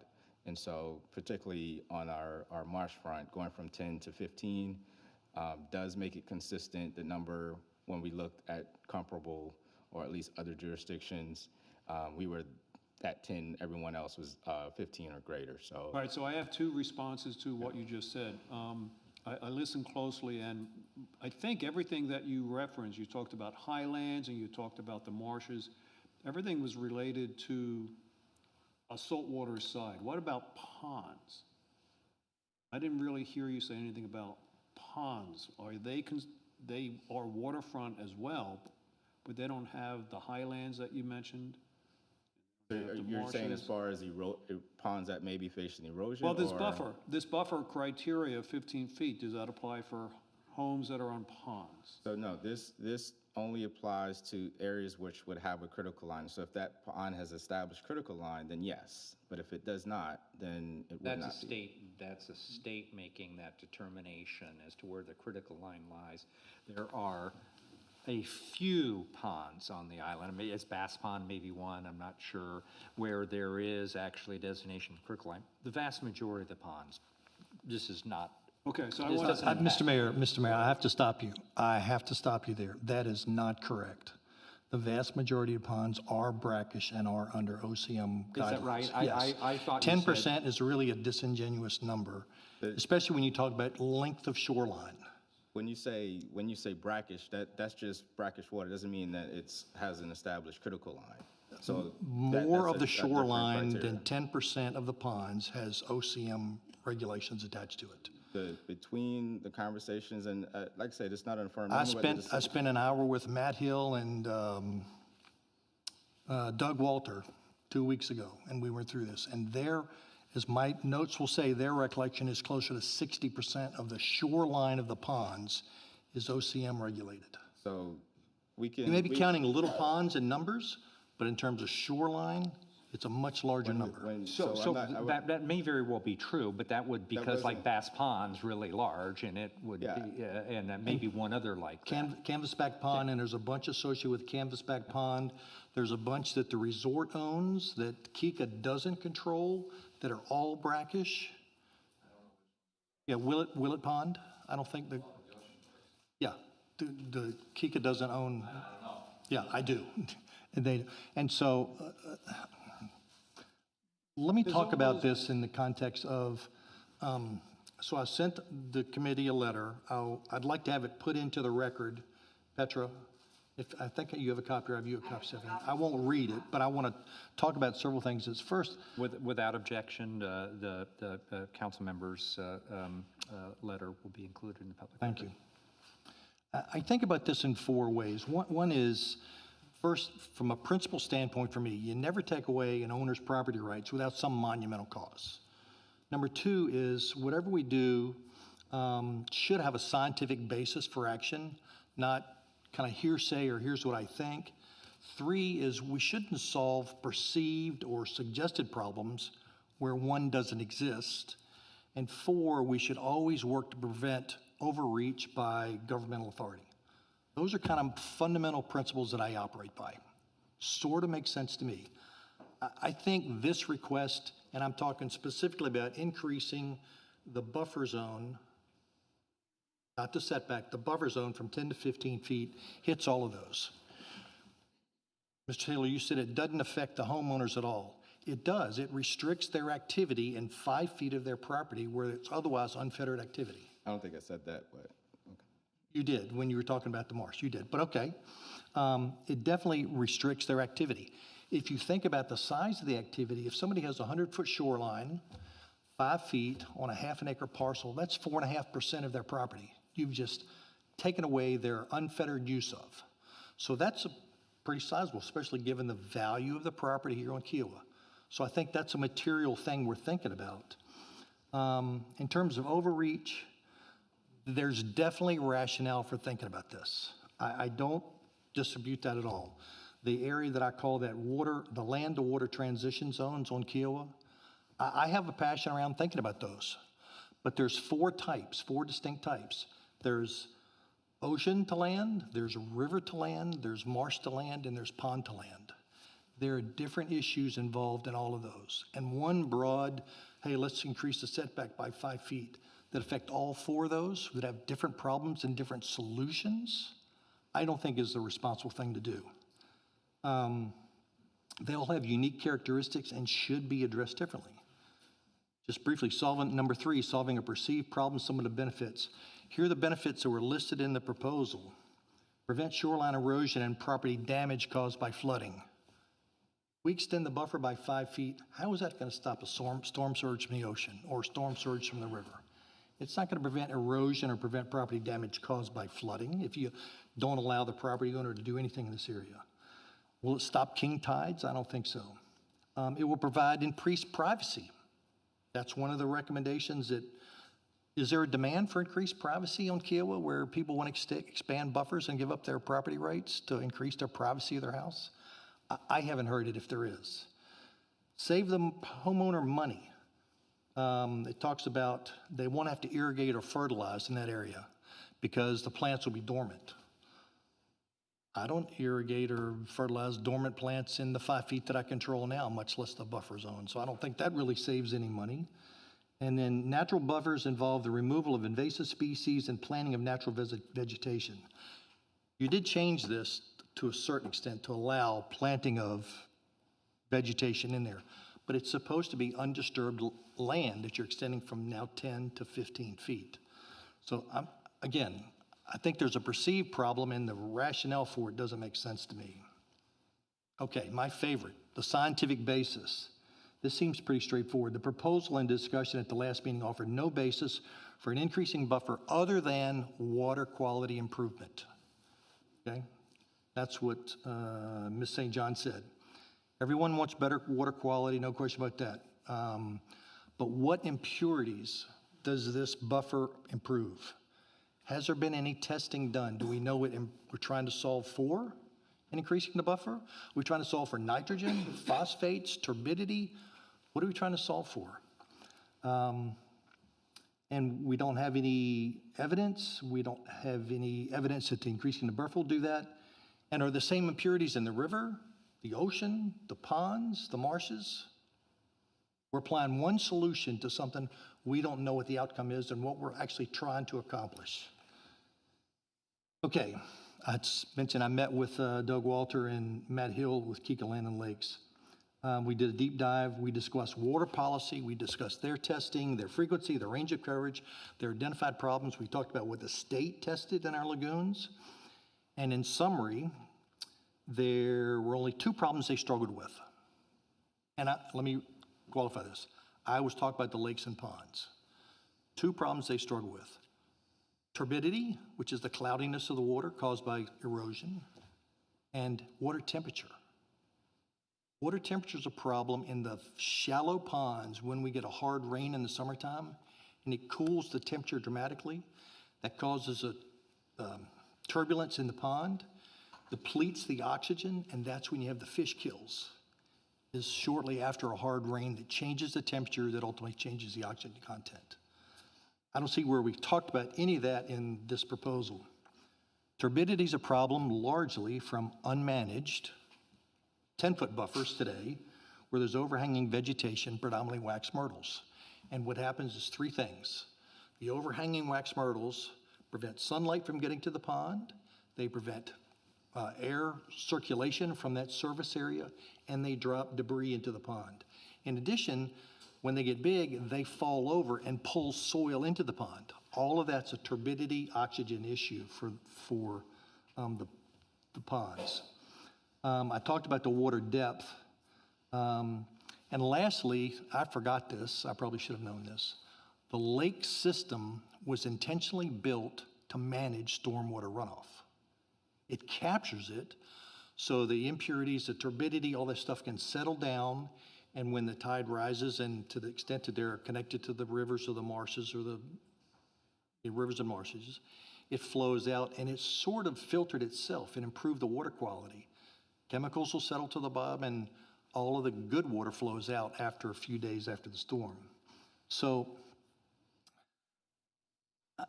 in conclusion, let me just say, I'm a strong supporter of real, effective environmental stewardship, both on and off Kiawah. Full stop. There are real problems that exist and a range of solutions to solve the real problems, and I'm a strong supporter for both targeted and broad solutions. And I'm a strong supporter for solutions that have a material effect on our economy. but I recognize the need to have big solutions and some smaller efforts. But I don't think that this one meets any of those standards. It doesn't meet the level of my principles. It doesn't solve the problems that are real or perceived. And I guess you could tell I'm sort of passionate about this. We need to do things that are right for the right reasons and look out for the homeowner and not do something that sounds really nice but doesn't really do anything for us or for the homeowners. Thank you for your time, Mr. Mayor. Thank you, Councilmember Farrell. Other comments or reactions, responses? But it goes back to the one question that I asked, and I guess that was the softball I laid up to Mr. Farrell was, what? Nice pitch, Russ. What's the gain of the additional 5-foot buffer? I don't know what it is. Yeah, the things that I would share that are directly from the marsh management plan, that plan provided the science data from the biohabitat study of when we developed the marsh management plan. The recommendation of going from 10 feet to 15 feet was generated by discussions at the subcommittee of the marsh management work group. And so that was primarily consistent with most jurisdiction. It wasn't anything significantly greater going to like the equivalent of what the setback is. And the third piece was adding in sort of a grandfather clause of not having any, if there are any established structures that are in that area, those would be able to be continued through. Yeah, see, I'm not hearing any real answer other than that's what the other jurisdictions do. I mean, Personally, I mean, the marsh management plan would be where I would lean, and the sea level rise report. Those are the evidence of where these recommendations are derived. One of the challenging things about this procedurally, and I appreciate your strong and heartfelt and well-articulated views, Councilmember Farrell, and they're certainly very reasonable and valid points, is that we're caught a little between a rock and a hard place procedurally. There are two separate issues that are involved here. One is the expansion of the critical buffer area from 10 to 15 feet, which is the original genesis of this because that was a recommendation of the marsh management plan. And you both raised issues about whether the recommendations of the marsh management plan were sufficiently well-founded or not, given countervailing concerns and considerations. But the other issue that's involved is the other changes that, in my view, are critically necessary to our existing waterfront development standards language, which are overly restrictive, that apply even if it's 10 feet. And to your point about, for example, the wax myrtles growing unconstrained on pond edges and adversely impacting pond health and turbidity of the water, I've seen firsthand unnamed HOAs may have taken upon themselves to address some of that type of activity for exactly that reason. Well, in fact, Kika has had 3 pond pruning efforts in the last year. And so, Exactly. Yeah. So the issue, one of the issues is, but for that, at least if we're in a critical area, but for these other changes, if we did nothing and left in place just the waterfront development standards as is, all of that would be strictly prohibited. Mm-hmm. And one of the things we're trying to address and put into place to, address things like promote tree and pond health, the necessary public safety, as well as, reasonable kind of view corridors. So I take your concerns regarding the expansion from the 10 to 15 feet. I will confess that I haven't gone back, and bad on me, and read details of the Marsh Management's plans, Marsh Management Committee's recommendations in this regard. But at the same time, I think it's critically important to address exactly some of the issues that Matt and Doug and others have raised, and I know for a fact, I've seen them firsthand, that need to be addressed with our too restrictive existing 1276. Well, the other issue I have, and I guess I'll just throw it out to Mr. Warren. I mean, when I see the golf course weed whacking the pond edges, all that debris just floats around in the water for a while, and then, I mean, so there's a whole bunch of things By that the are. way, it happens at our own ponds right out Well, here. but there's a whole bunch of things that we should be doing now that, So, sir, yeah. before Mr. Warren speaks, Please, before yeah, you yeah. speak, let me chat, and then you might correct me, but, so I talked explicitly about that with Matt and with Doug. And I asked the question, I said, you don't have a problem with nitrogen or phosphorus in your lakes? He said, no, we've talked to the golf courses, we've talked to the resort, and generally their practice has been very, very good. And we do measure it around the time they're fertilizing, and we haven't had any problems. And I know from my own experience. Yeah, and that's, And under the guidance in terms of, because you're doing Yeah, yeah. I would.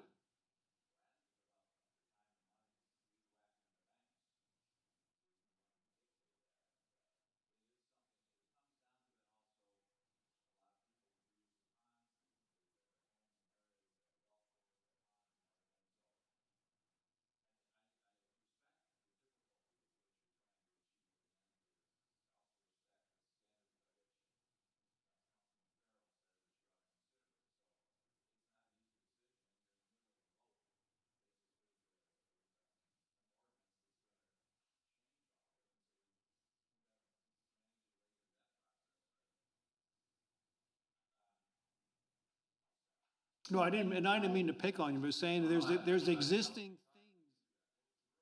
No, but there's existing things going on right now, like the wax myrtles and the grass clippings. I mean, those things are happening now before we even vote in this ordinance, and So if they I- have if to I- be. if and I they, can- and they if I can said, add when I one talked thing. to them, they said the grass clippings were a little bit of an issue, sometimes, but no, but generally that the resort was a good steward, and the cuttings were generally requested by homeowners and by golfers. Again, one thing to separate out, John, I don't know if you'll make this point, but most of that activity you're talking about is not impacted by this, because this is only dealing with those areas have a critical line. All of Osprey is a critical line. Okay, I'm just saying, it's not every. And the ocean It's not, course. it's not every pond.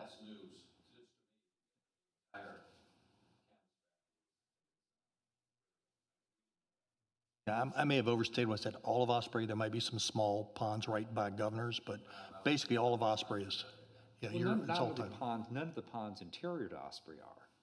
Yeah, they're all connected to Canvasback. Well, Well, it depends, I don't know which ones you're talking about specifically, but Well, let's see. I mean, between the pond right there where all the alligators are right at the clubhouse, between the practice tee and number 10, that's not critical area. it's connected to the other side of the bridge. Well, it and may that's- be, but I don't think. And that's I connected don't- to the I would be marsh. surprised, it may be, I would be happy to be educated, I would be surprised if that is a jurisdictional line. It is? Can we suspend this vote? I'm really not at the position that I can So vote. what I'm wondering is it? We have a motion. Is it potential to divide the question? And I don't know, without going back to Planning Commission and dividing the question, because what I would propose, yeah. No, what I was gonna recommend, I hear a hesitancy in the general changes to the 10 to 15, but the other elements that are in the prohibited activities, which are relaxing the existing code, those could remain. That's what I'm trying to get to. Are there concerns or objections about making the existing 1276 more reasonable and practical? And if not, that's what I'm looking, to see procedurally whether we could divide the question. I don't know that we can, to say we're tabling But you should be able. tabling would not approve on second reading the change in the buffer line area from 10 to 15 feet, but we would go forward with approving the changes to the waterfront development standards themselves. I would be okay with that. These changes generally represent a lot of my issues. My big issue is the 10 to 15 feet doesn't do anything to affect these changes. I understand and appreciate that it is the standard in other jurisdictions. Again, I'll take my own personal blame or ownership for not going back and better kind of looking at the rationale. I'm not saying at the end of the day I wouldn't support going from 10 to 15, but I don't know procedurally whether we can actually divide the question in this fashion.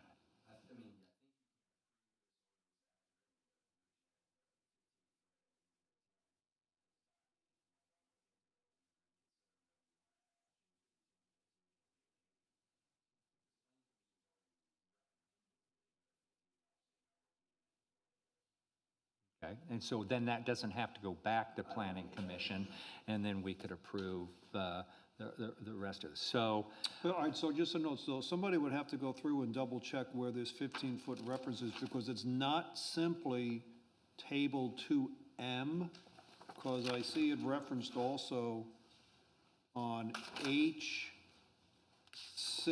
which is, for example, 2 pages later. There could be other references in here with the 15 feet.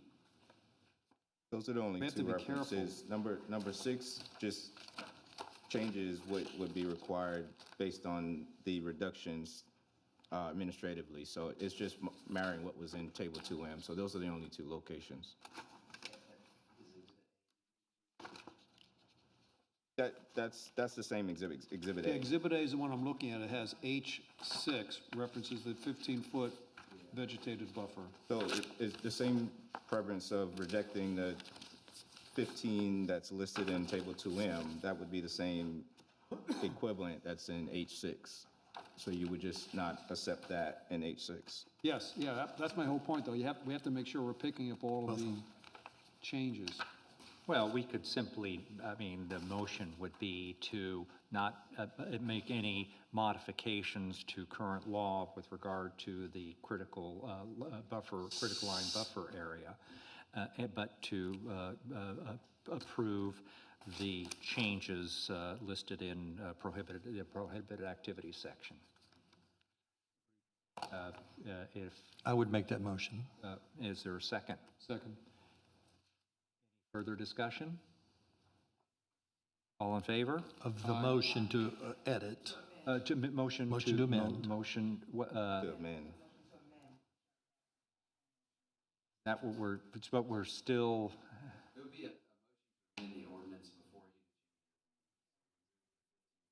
you okay. have a 10-foot. Okay, that's all that it is. That's So my the motion. motion is, and a motion is simply to remove any reference to expansion of the critical buffer area from 10 feet to 15 feet. Correct. Okay, and we have a second on Yes. that. Any further discussion? All in favor? Aye. Aye. No. And now on the underlying motion, the ordinance as amended, which at this juncture would leave in place the current critical line buffer area at 10 feet to be potentially revisited, but to move forward with the changes to the prohibited activities within the critical line buffer area. Any further conversation on the underlying motion? So this is, what you just referenced is to keep it at 10.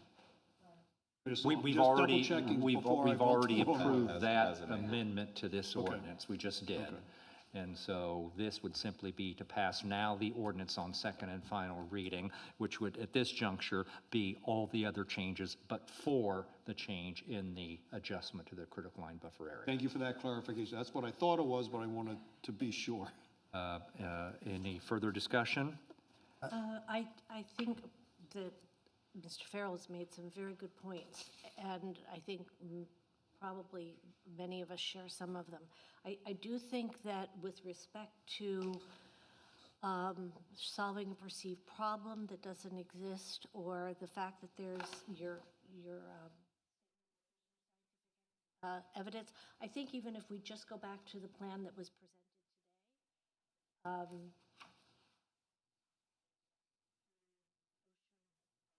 today, beach monitoring program? Yes. Yeah. And we go to some of the documentation at the end of that that talks about that this isn't just about oceanfront. If you go to page 56, and you go down to the second paragraph, thoughtful site planning around the island by the original developers and continuation of that ethos into the present day has resulted in Kiawah not exhibiting the same degree of vulnerability to sea level rise as seen in some other communities around South Carolina, Mark, to the point you've made many times.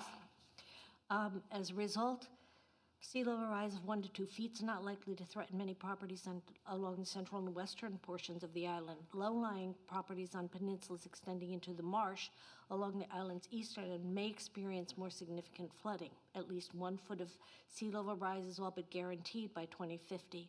Then come on down. The most significant impacts will be felt when mean high water mark increases to 4 feet above present, at which point much of the island will be threatened by inundation at each high tide. Again, talks about the area bordering Bass Creek, and much of Governor's Drive would see an increase in nuisance flooding. And then that last on the oceanfront paragraph, sea level rise of 3 and 4 feet could trigger a mixture of impacts. The first 2 to 3 rows of beachfront homes would likely remain high and drive despite a 4-foot rise should be sea level rise. However, infrastructure connecting those homes to the mainland may be compromised if mean high water mark reaches elevations greater than 4 feet above present level. The most significant expansion in flooding in the island will occur under these scenarios, so monitoring the measured rate of sea level rise in the coming decades will be critical for adequate advance notice for planning and mitigation. The point is there is scientific evidence that we've got right here. The point is that it's not just oceanfront and beachfront, that the inland parts of the island are going to be dramatically impacted. So that's why I can support the increase in buffer from 10 to 15. I accept all of this as fact. My point is changing the buffer from 10 to 15 feet doesn't impact this at all, or it doesn't prevent anything from this. If it rises 4 feet, whether we have 10 or 15 feet or 30 feet, it's not going to matter. That's my point. And the point I'm raising is just to answer those couple of points that you made in the memo you drafted. I'm not saying there's no scientific evidence out there that sea level's rising. I'm saying there's no scientific evidence that increasing the buffer from 10 to 15 feet does anything. And I guess my response is, how does it hurt? But you've covered how you think it hurts in your memo. I think we should, I would be perfectly supportive of bringing back to the council at a future point in time a revisitation of the buffer adjustment. And I just think in that case, we've got to do a better job of articulating in advance why that would be necessary, if that case can be made relative to other countervailing considerations. And I would be supportive if we can do that. But as would I. If there's things and areas that are specifically targeted that it's appropriate to do it, in some places maybe it's 20 feet, in some places maybe it's nothing.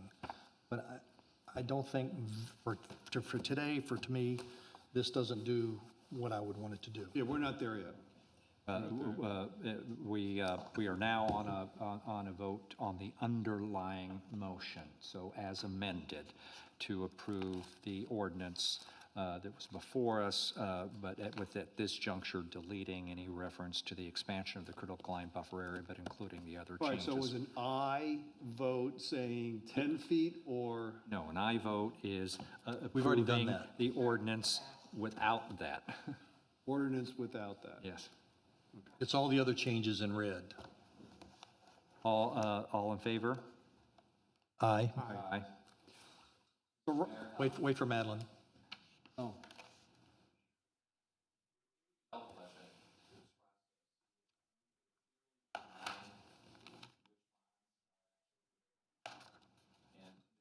obviously, there's a process for that established by BBC, and it would help for all of us.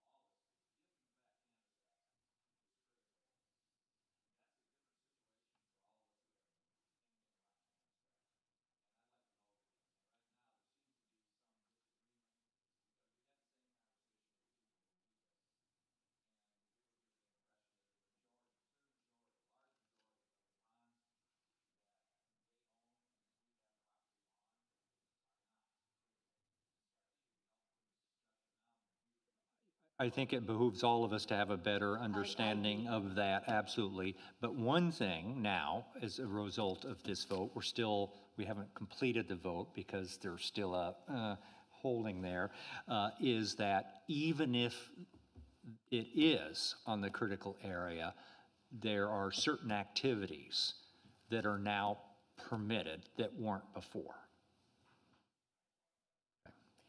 So as long as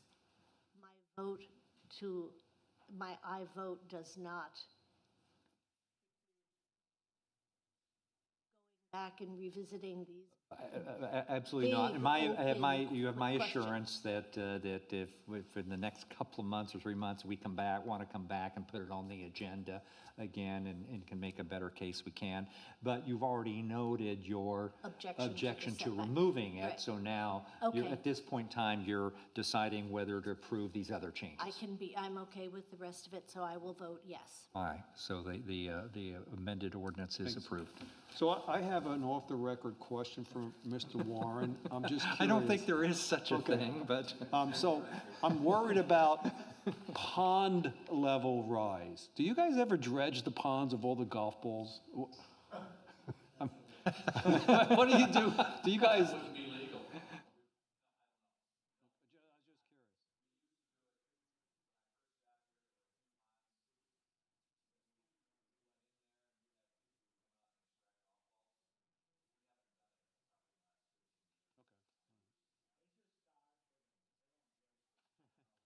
Gator dive.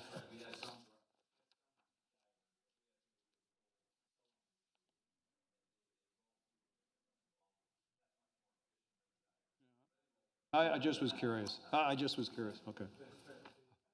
Now we're back on the record. Now we're back on the record. Recognize Mark? Yes, Mr. Parr.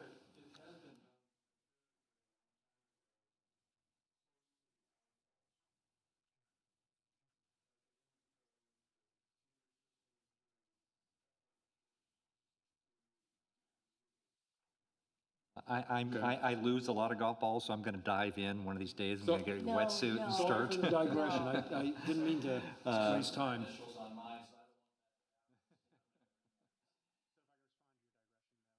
That is an item that we intend to bring up at the Golf balls? July. Jody Forrest from Kika's on there. Pleven's on the committee. Did I say his name right? From the resort. Plumbing. Yeah. And I know Phil has taken a great interest in that topic. Okay. So Wow. that's something in the near future. Forward to that. Okay. Back to regular order. Yes, thank you. Moving on to the next item of business, and this is the discussion of the beach operations agreement for coastal expeditions. We had an extensive discussion of this issue previously. As you will note, it doesn't look like that was actually redlined, at least not in my book, but we made a number of changes to the beach operations agreement to try to incorporate and reflect much of the discussion that occurred at the last council meeting. Again, just kind of reset, there are commercial activities that are proposed to be engaged in by coastal expeditions. Those are restricted by ordinance, as are other things. And the idea is to what is it that we want to permit, if anything, generally with regard to all our beachfront, or specifically with regard to Sandy Point along the Stono River. And Stephanie can talk about the back and forth with the proprietor of Coastal Expeditions. But what you will see in this beach operations agreement is an attempt to allow, authorize commercial activity that is very constrained and limited in terms of its purpose and its size. There is commercial activity occurring there. What we'd like to do as best we can is get a handle on this. And, my own personal view is, and particularly given what we heard from Chris at the time, that, That's if we're to allow any type of commercial activity, and if the resort wants to do the same type of thing itself, that this is the type of commercial activity that would be responsible and we should encourage. Yeah, I'm right there with you. The only idea, or an idea that I have, was I know this is not up for vote, just as a discussion. So we discussed the services allowed, one of which is public beach tours, another one is community service activities, which is great. Should we, actually, I'm going to suggest that we make it included in this contract for coastal, that he be required to do a beach sweep at least once a season. If he wants to have this service or this contract, have him do a beach sweep. So it's, he does, it's in there. Well, it says it's the kind of service that can be provided. It doesn't say is required to be performed. No, he's authorized to provide the following services. Right, he's authorized to provide the following services. I'd like him to say he's required to do a beach sweep. So do we need a motion before we? No, this is just for discussion. No, this isn't something that actually requires council, because our current ordinance allows commercial activity if permitted by the town. It's an administrative function to determine whether or not to enter into, to provide such approval, but I made the determination that given the import of this issue, that I wanted to bring it before council. So I would love to hear other council members' thoughts on, there's a lot of other activity out there. It's unregulated, undocumented, and I'm guessing that Chris is going to pay a fee to do this, and how he feel about paying a fee where individuals are going out there, or other tour operators that are not paying the fee. How should we think about, more broadly, I mean, we talked about this a little bit last time, that activity out there that's totally unregulated and out of everybody's sight? And is regulating one person who came forward and said, I'm doing this, the right approach? Or should we take a more expansive approach and try and wrangle everybody into some Well, we type of discussed that behavior? before, and Chris actually indicated, if you recall, that he believes there's tour operators coming out of Folly Beach. Yeah. And he mentioned that. And so the question is then, do we take a strong stance and then become the front page of the Post and Courier? We could. Chris is being an upstart guy, a very impressive guy. I like him a whole lot. And he's really providing not a scientific, a science and nature kind of cruise to people that use him. I'm just suggesting that we're going to require him to do a beach sweep once a season. Well, now, and again, this is, if he's accepting of that, that's certainly fine with me.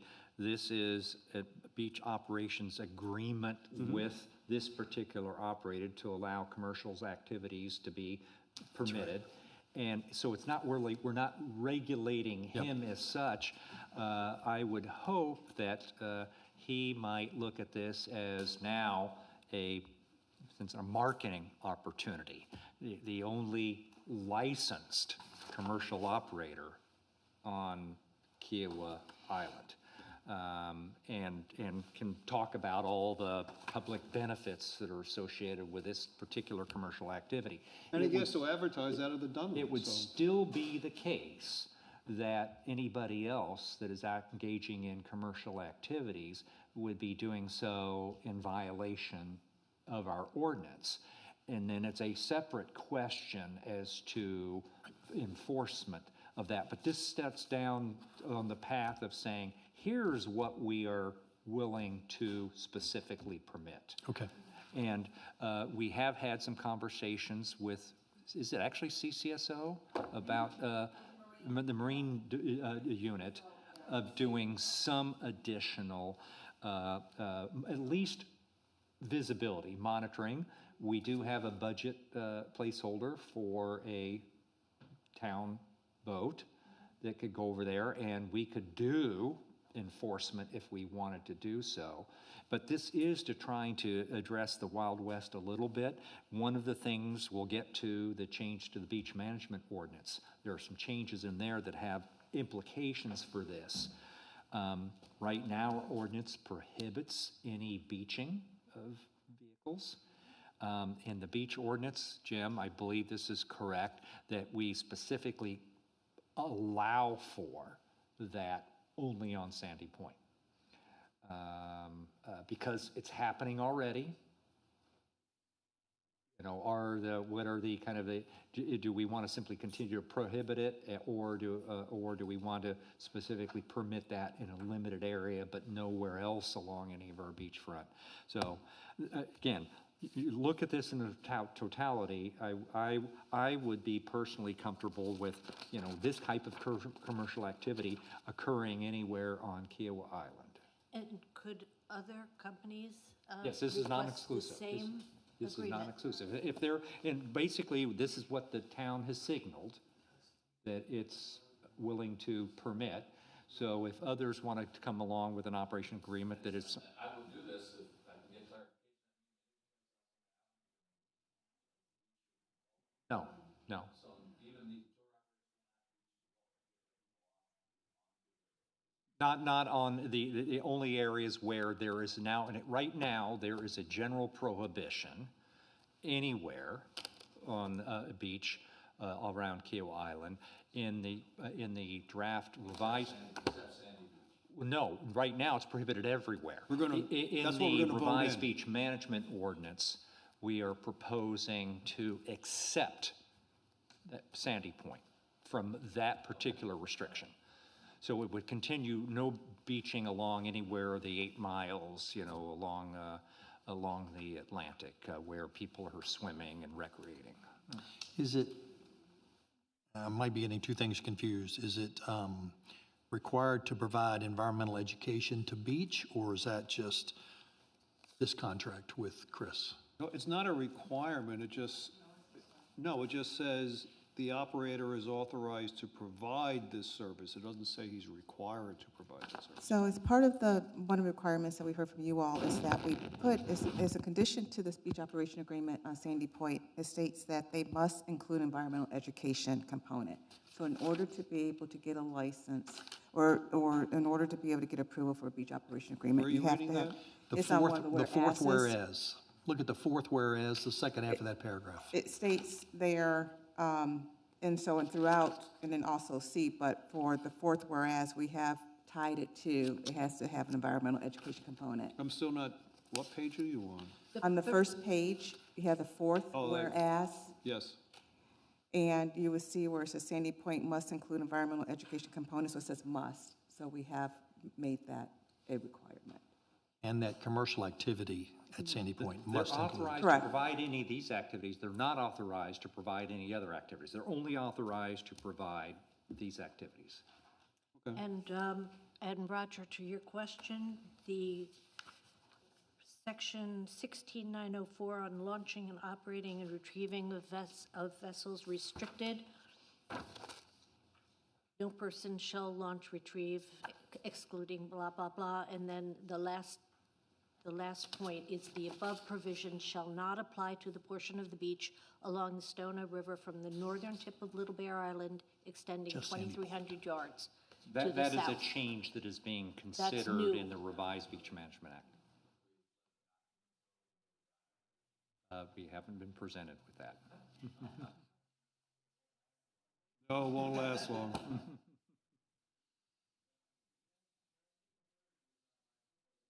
Why don't you please come up, Chris? Introduce yourself again. Chris Crowley, we hold a lease out on Johns Island, out at Kiawah River Development. I live in Owendall, South Carolina, so it's like 3 days from here. Or just not 3 days. I think the piece about doing a beach sweep, we'd love to do that.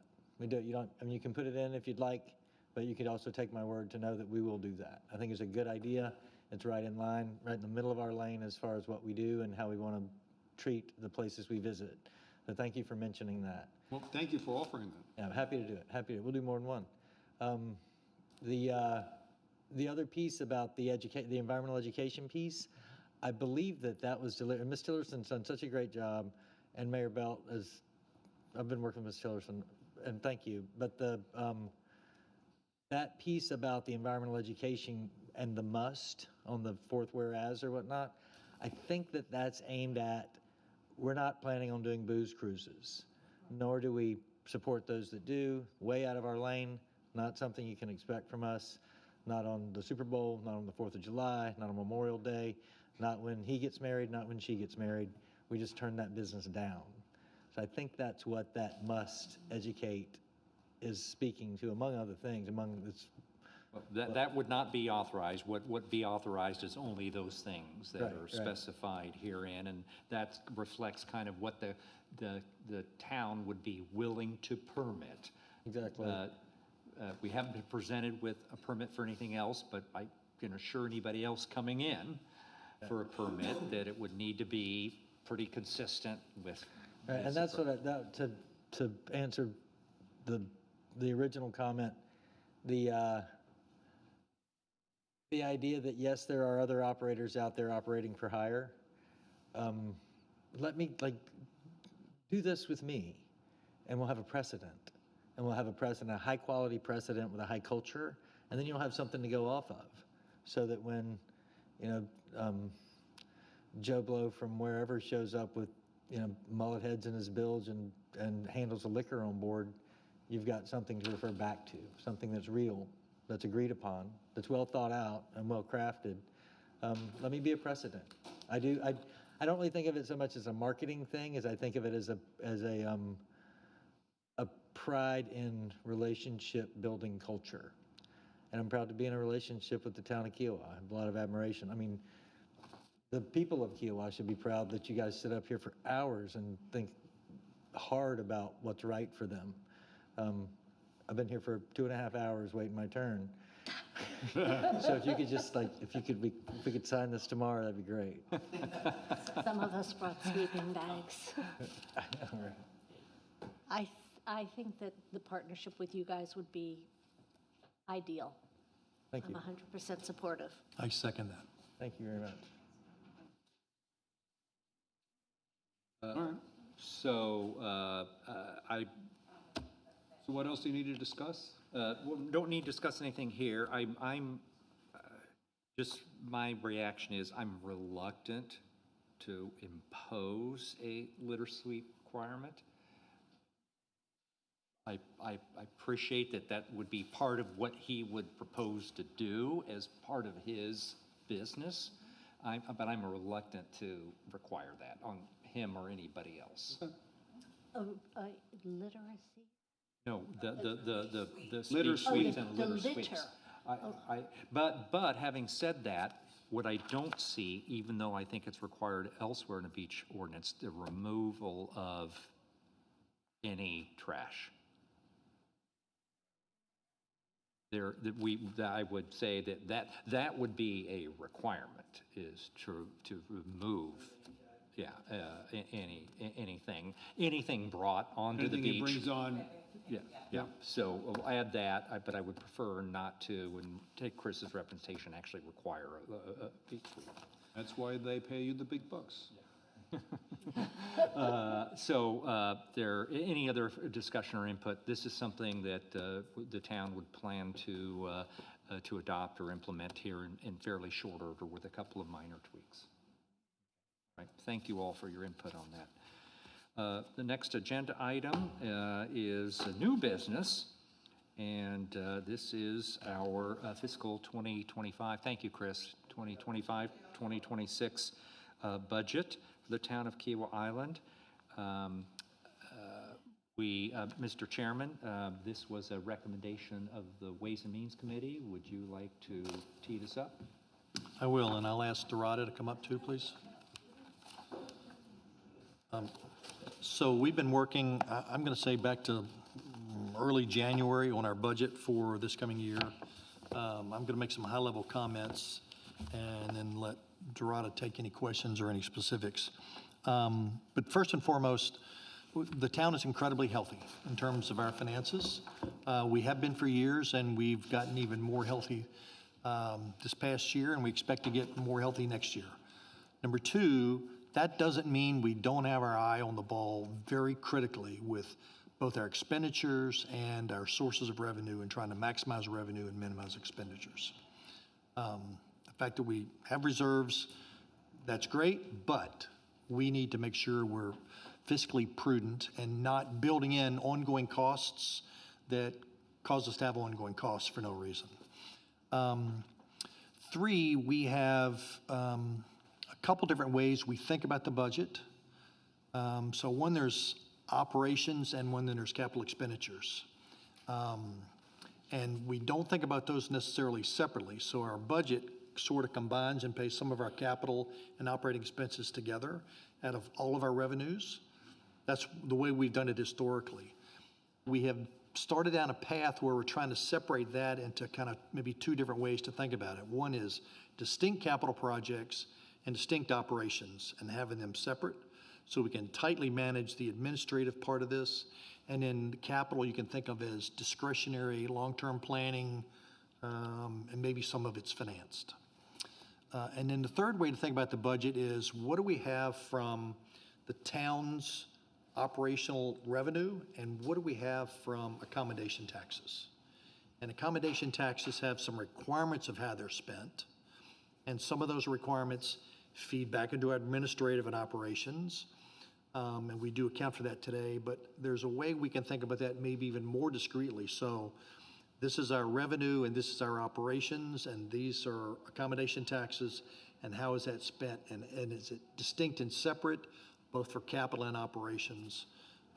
So there's, again, another way to think about this. We have also addressed this year, there are, like many years, this year is no exception, there are some big one-time costs for certain things, and there's some catch-up costs that we're working on.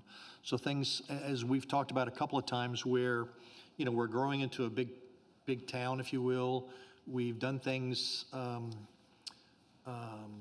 maybe verbally in the past, and we want to have documentation and procedures in place. We want to make sure our procedures are done in accordance with current standards, not historical standards, 25 years old. So there's a lot of policies and procedures that require legal consultation or other consultants. And we've done a few of those last year and the previous year. We're doing more this year and probably more next year. So we can really get into a place where we're very comfortable with the documentation of the operation of the town. And there's nothing has been done necessarily wrong. It just hasn't had, we just don't want to rely on Stephanie's memory and Dorada's memory to make the town run. We need, in case she's on vacation, how is this supposed to work when she's not around? So it's things like that we're doing. I think that's the high-level overview. Dorada, I'm going to turn it over to you for kind of the specifics and kind of big things that you want to talk about. Well, I mean, one question is, do we need to get in, do we want to get into specifics? We certainly can. We do have we need to do a public hearing. We need a public hearing. We need to do there's any questions. public hearing. So let me just add to, before we enter public hearing, so we can invite any public input, is that you know, ultimately, statutorily, the mayor presents the budget to council. So in a sense, this is my budget, and it reflects some strategic priorities, but that are perhaps different from past administrations. But I want to acknowledge that all of those have been developed in conjunction with discussions with my fellow council members. I want to particularly acknowledge that this has been a collaborative effort with the chair of the Ways and Means Committee in development of the budget. And I also want to acknowledge the extraordinary time and effort that our finance director and town administrator and other staff have put into this. We can talk about a few of the operational things as well as strategic priorities, but I appreciate everything that you said, Mr. Chairman, the Chairman of the Ways and Means Committee. But with that, I would entertain a motion, or do we want to have a conversation first, or overview, or just an overview, or enter into the public hearing first? Normally, she can just do a quick overview so that when the public come up to do, they will have an understanding. Okay, so I'm really going to be brief. So we proposing in the budget our revenues of about 17.6 million, and this is pretty flat comparing to what we had in actuals in 2024. Our expenditures, we budgeting about 15.1 million, and this is a little bit higher than actuals from 2024. And that will end up pretty much with a surplus of about 2.4 million. And this is on a consolidated basis.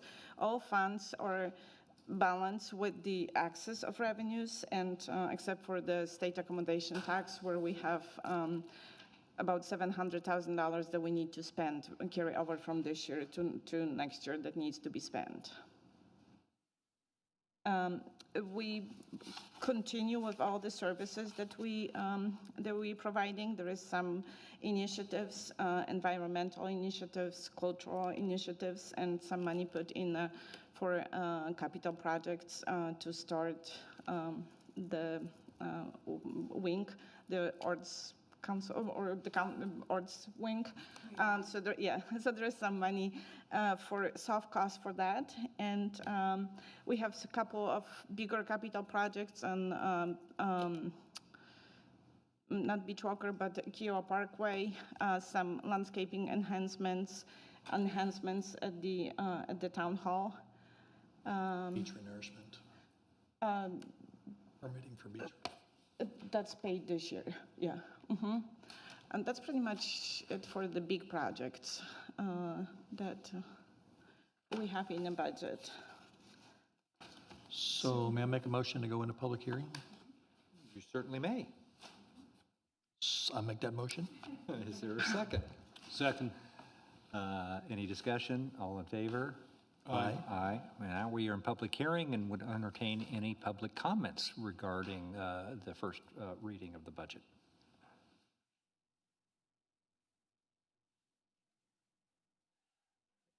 Motion to exit public hearing and return to regular business. Second. All in favor? Aye. Further discussion, questions regarding the budget? You would like to have first reading, or a motion for first reading before we go into discussion? Oh, thank you, Stephanie. Motion to approve the budget on, proposed budget on first reading as presented. So moved. Move. Second. Discussion.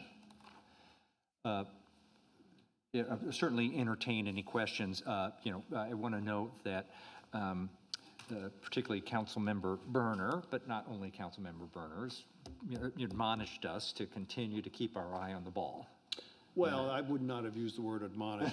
So just so everybody knows, so I went to the 10 a.m. Ways and Means meeting, and I just brought up trending of revenues being flat and or decreasing versus trending of expenses going up. And I just wanted to talk it through with the members of the Ways and Means Committee, which we did. And so I'm satisfied with the responses I received to the questions I had.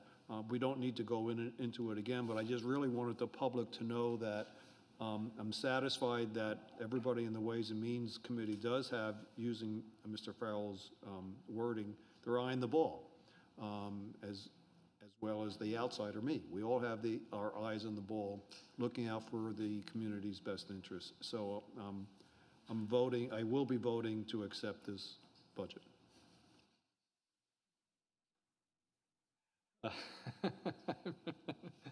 So I'll just make kind of black humor here on the dais. And while he's laughing, I'll make just a couple of comments. One of our sources of revenue that's near and dear to my heart is our interest income. And so we have that projected down next year from this year. All of our monies are invested in short-term instruments. So we're going to be very sensitive to what the Federal Reserve does with Fed funds. And I think our average maturity is about 90 days. So that will greatly affect us to the extent that tariffs keep inflation high and the Fed doesn't move. That would be great for our interest income. And to the extent that the economy slows and labor market slows and the Fed eases, that would be less favorable to our interest income. We don't take a lot of risk. In fact, I would say from a professional standpoint, we take almost zero risk in our investments. It's all treasuries and or money market instruments that are rated A1, P1. And with only 90 days to maturity or average life, you can mature something and interest rate volatility doesn't hurt you. So that's one thing that near and dear, we're budgeted down 300,000 from where projected 2025 is going to be. And that's, I think that's fair, but it could go up 300,000 and it could go down maybe 150 to 200,000, depending on what the Fed does. The other thing that we focus on from an expense standpoint is salaries and benefits. And we've got a couple of replacement folks we've got to come in. There have been some new hires where we had to hire at a higher rate than expected. We've got some benefit increases we're putting through for the team. And so our salaries and benefits are going to be up, let's call it 18%. We don't think that's something that would be sustained over long periods of time, but it's appropriate given kind of what we're doing with personnel and what's happening with wage inflation and salaries historically. So we feel as comfortably uncomfortable as we can with that number going forward. And then lastly is accommodation tax. Again, one that's near and dear to a couple of our folks in this room as well as me. Our accommodation tax, it's budgeted down from 2025 budget significantly. It's budgeted down from projected 2025, and we're probably being incredibly conservative there. Given, unless the economy falls off the cliff and tourism just stops in South Carolina, I think that that number has got great potential to surprise to the high side by as much as $500,000. So we're being conservative, we're being intentionally conservative, but there's upside surprise in that number. Kind of those three big numbers being the ones that I focus on the most. Anything else that I missed? So I think, as far as the accommodation, the state accommodation tax or other accommodation taxes, we pretty much budgeting them flat, which is a loan increase. It's just the spending of it as we projecting to spend more next year only because we have to, because we have 2-year limit, time limit on it. That's 700,000. So hence that big jump in that spending. Yep. Yes. This is a point I've made in previous council meetings, in town hall meetings. I think it bears repeating, and will continue to do so for anybody that's here or anybody that watches this, is it really need to understand and appreciate that we have a very unique, arguably anomalous financial position in Kiawah Island relative to any other coastal community, maybe any other community as well. You've been town attorney for others, you've been town administrator or planning director for other communities. Just to put it in context, Dorota mentioned that we've budgeted $17.5 million plus in revenues. The actual cost of just operating the town is less than half of that. $3.8 million in salary and benefits, $2.3 million in administration and operations. And then we contract out for public safety resources and we contract out for waste management. That totals about another $1.7 million. And then we've got our $200,000 charitable. That's it. That's the size of government. We've tried to carefully manage that. Everything else is tied to these other revenue streams beyond our unrestricted kind of levers that we can pull that more than cover themselves, more than cover the cost of government. It's all these other taxes, accommodations taxes, hospitality taxes, local options tax, et cetera, that generate all these additional revenues. And there are constraints on how we spend that money. there are perhaps not as many constraints as we've previously imposed on ourselves as we've taken a fresh look at the statutory provisions related to that. But the upshot is that it has allowed the town in the past, and this addresses some of the issues that you've raised, to, because we have these surpluses, to be able to allocate some of these costs to these restricted fund sources where it is permitted. In other cases, it's allowed us to do something that most municipalities don't do, which is fund capital projects out of operating revenues, because we have a surplus in operating revenues and we've been able to do that. I think the chairman of the Ways and Means Committee did note that we need to kind of look at that going forward, but we've had the ability to do that, most municipalities don't. So, we are in extraordinarily blessed position as a community. That's one reason why we have $43.5 million, or projected to have, or currently have $43.5 million in revenues. 24 million of that is unrestricted. The remaining is restricted, but can be used on a wide range of permitted expenditures under state law, including erosion control, waterfront erosion control, beach renourishment, essentially subsidizing our beach patrol, our CCSO contract, things like a civic and cultural center, and other projects.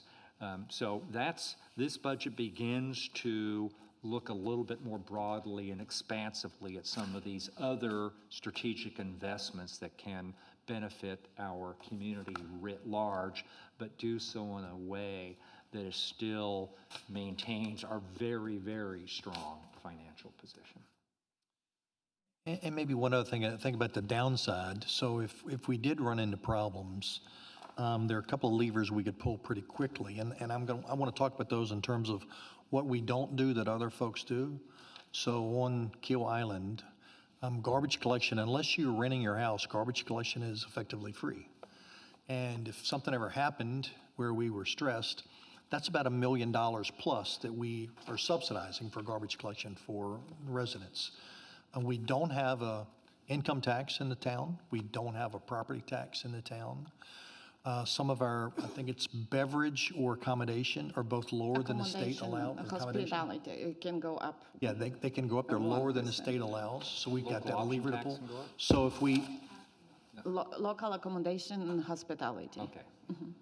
and so there's levers that we're not pulling because we don't need to, that the community is broadly getting the advantage of. So it's, again, there are other benefits that we want to make sure that you're aware of, where we're subsidizing a lot of things or not taxing a lot of things that other communities do and need to. We don't need to do that. Thank you. Any other questions, comments? If not, I would entertain a motion of approval of the fiscal year 2025 budget on first reading. So moved. Second. All in favor? Aye. Aye. Thank you. Next agenda item is to consider approval on first reading of ordinance 2025-09, and this is our ordinance to repeal and replace Article 16, which is our existing beach management ordinance. Let me just kind of tee this up, and Jim will walk through some of the changes. We've been looking at a lot of beach management ordinance provisions in isolation. And in fact, the Environmental Committee was doing yeoman work on all of this, and then kind of realized that rather than do it on a piecemeal episodic basis, whether was dealing with beach walkovers or the dog leash rules or anything else, that it was worth taking a fresh look at the beach management ordinance as a whole. And part of that was driven by the fact that I had some concerns that, and this relates a little bit to our earlier discussion about tools in the tool shed to address the best ways to protect what is dear to us. And is that as drafted, there were some inconsistent and provisions regarding jurisdiction, the town's jurisdiction over regulating activities in the beach and dune system, and in some cases some real gaps. So part of this was designed to clarify the jurisdictional responsibility of the town with regard to the beach and dune system. Make sure we had in place a robust regulatory framework to address, the protection of the public safety and the preservation of the beach and dune system and protection of flora and fauna. And so that is kind of what animated this as much as anything else. The Environmental Committee did a huge amount of work in really pulling all this together. Thank you, and to further set this up, in my opinion, despite the labor intensity of this whole initiative, I think that the development of this ordinance should serve as a blueprint for the way we do things like this administratively going forward. And a tip of the hat to Brad. Again, the Environmental Committee, yes, had done yeoman's work, but it was very piecemeal. It was ad hoc. And Brad basically said, go back to the drawing board, start over and get it right. And in terms of the process, I think it was the right one. You select committee members who have a lot of hands-on experience. They know the beach. They're on the beach day in, day out, from dawn till sunset. And then you've got the staffing expertise of people like Jim and his team. And then you've got the hands-on understanding of the issue. You take it back to the administration for administrative review and legal review. And then you come up with a product that really is a comprehensive and, most importantly, a clear-cut approach at beach management, because it's a complicated issue. So I think this is the way to go. I think we ended up with a good, well, I'm putting the cart before the horse here in terms of discussion, but I think we ended up with a good product that serves as a very good template. And I should note, and Jim would ask you to kind of give a high-level summary of some of the key changes relative to the status quo, since this is not red line. And then when we get a motion to approve the revised ordinance, we can have further discussion. But Jim, from the staff perspective, has really also taken a laboring war in from an organizational perspective in drafting some of the language. I've had probably a heavy hand in some of the jurisdictional stuff, but aided and embedded by Mac and his colleagues at the firm. So I think this is, this is what we've been doing with the procurement ordinance. This is what we've gone through with the HR policy procedures, accounting policies and procedures. We're going to take a fresh look at our, as I've alluded to previously, our enforcement regime, clarifying, separating out misdemeanors from civil infractions. That's going to require some work, but this is a systematic process. But Jim, I'm sorry, I'm digressing now. Please. Good. Well, thank you all. Yeah, I know, obviously this is both the mayor and Madeline mentioned, it's been a long process. We've been looking at this for 14, 15 months. Again, it's basically a complete rewrite. And so, right, there's no red line version. So I'm just going to highlight some of the significant changes, and then we can kind of go from there. So as the mayor already mentioned, one of the first priorities was to make sure the town's jurisdiction was clearly defined, right? What the areas in which we can regulate activities. And so I think we did that pretty well. The second change was just to formally adopt our local comprehensive beach management plan. We didn't have that currently. We moved all the definitions to Chapter 2. So instead of having definitions scattered throughout the chapters, they're all in Chapter 2 all together. A lot of the definitions were rewritten. Some of the most significant ones were we rewrote the definition of beach, dune, and then combined those terms into a third term, the beach and dune system, which we use throughout the article. In terms of the area in which activities are restricted. So the beach and dune system basically includes the primary dune, whether it's landward or seaward of the setback line, everything on the beach, and then 300 yards into the Atlantic Ocean. So that is all the beach and dune system. All structures within the beach and dune system now require a permit from the town, so that includes beach walkovers. Previously, we did not, there was no requirement of approval or a permit from the town for beach walkovers. We reduced the beach speed limit from 20 to 15. 20 was certainly way too high, but it's just been in there for forever, and no one's really taken a hard look at it. Did a little bit of work with the digging on the beach chapter. We've now limited it to 12 inches in depth, and holes must be filled in before the end of the day. We reworked the wildlife protection chapter to really simplify it, and basically protecting shorebirds, seabirds, marine mammals, as well as sea turtles from any harm or harassment, just very clearly and succinctly stating that. We cleaned up the critical habitat chapter just to make sure it specifically defines the areas that are currently critical habitat. With suitable nesting habitat, this is one that, kind of came up in our initial discussions with the dog leash changes. And so I think we've got a good compromise, if you will, here. Suitable nesting habitat can only be designated by the mayor based on input from my department if conditions warrant it. And if they do, then the dog leash restrictions would go into place. Another big change has to do with beach walkovers. We didn't change a lot of the timing for construction or reconstruction, or if you have a boardwalk that's in a state of disrepair. We really didn't change the dates, but we did make one pretty significant change, which was to give the mayor again the authority to establish what we're calling special management zones on the beach. And so if these areas are identified, these areas would be where we have maybe a single dune, we have infrastructure very close to the beach, and we want to really make sure that dune or dune system in that area gets extra protection.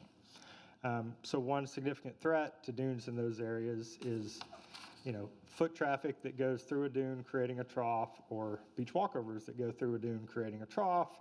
So in a storm, right, obviously that's an easy path for water to get in.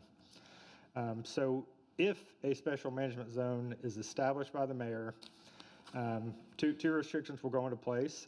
One is that community walkovers in those areas that stop more than 20 feet landward must be extended over the primary dune.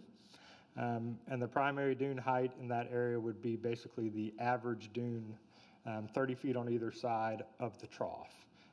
In our current regulation, community walkovers that stop 20 feet short are required to build it to the beach, but they're only required to go 2 feet in elevation over the trough where the walkover already exists. So this is going to put them over the prevailing dune height and allow that trough to naturally fill in, giving us better storm protection. The second one addresses all walkovers, private and community. Where the walkover cuts through the dune, creating a trough, they've got to be raised up using the same height requirement. Another new addition is that beach walkovers cannot be constructed during sea turtle nesting season. That's May 1st through October 31st. This does not stop owners from, fixing railings or broken decking as long as they're not digging in the sand on the active beach where they have the potential to disturb nest and nesting turtles. And then the last one, which the mayor already mentioned, we kind of struggled with how to address the issue of, boats beaching, boats being launched or retrieved from our beachfront.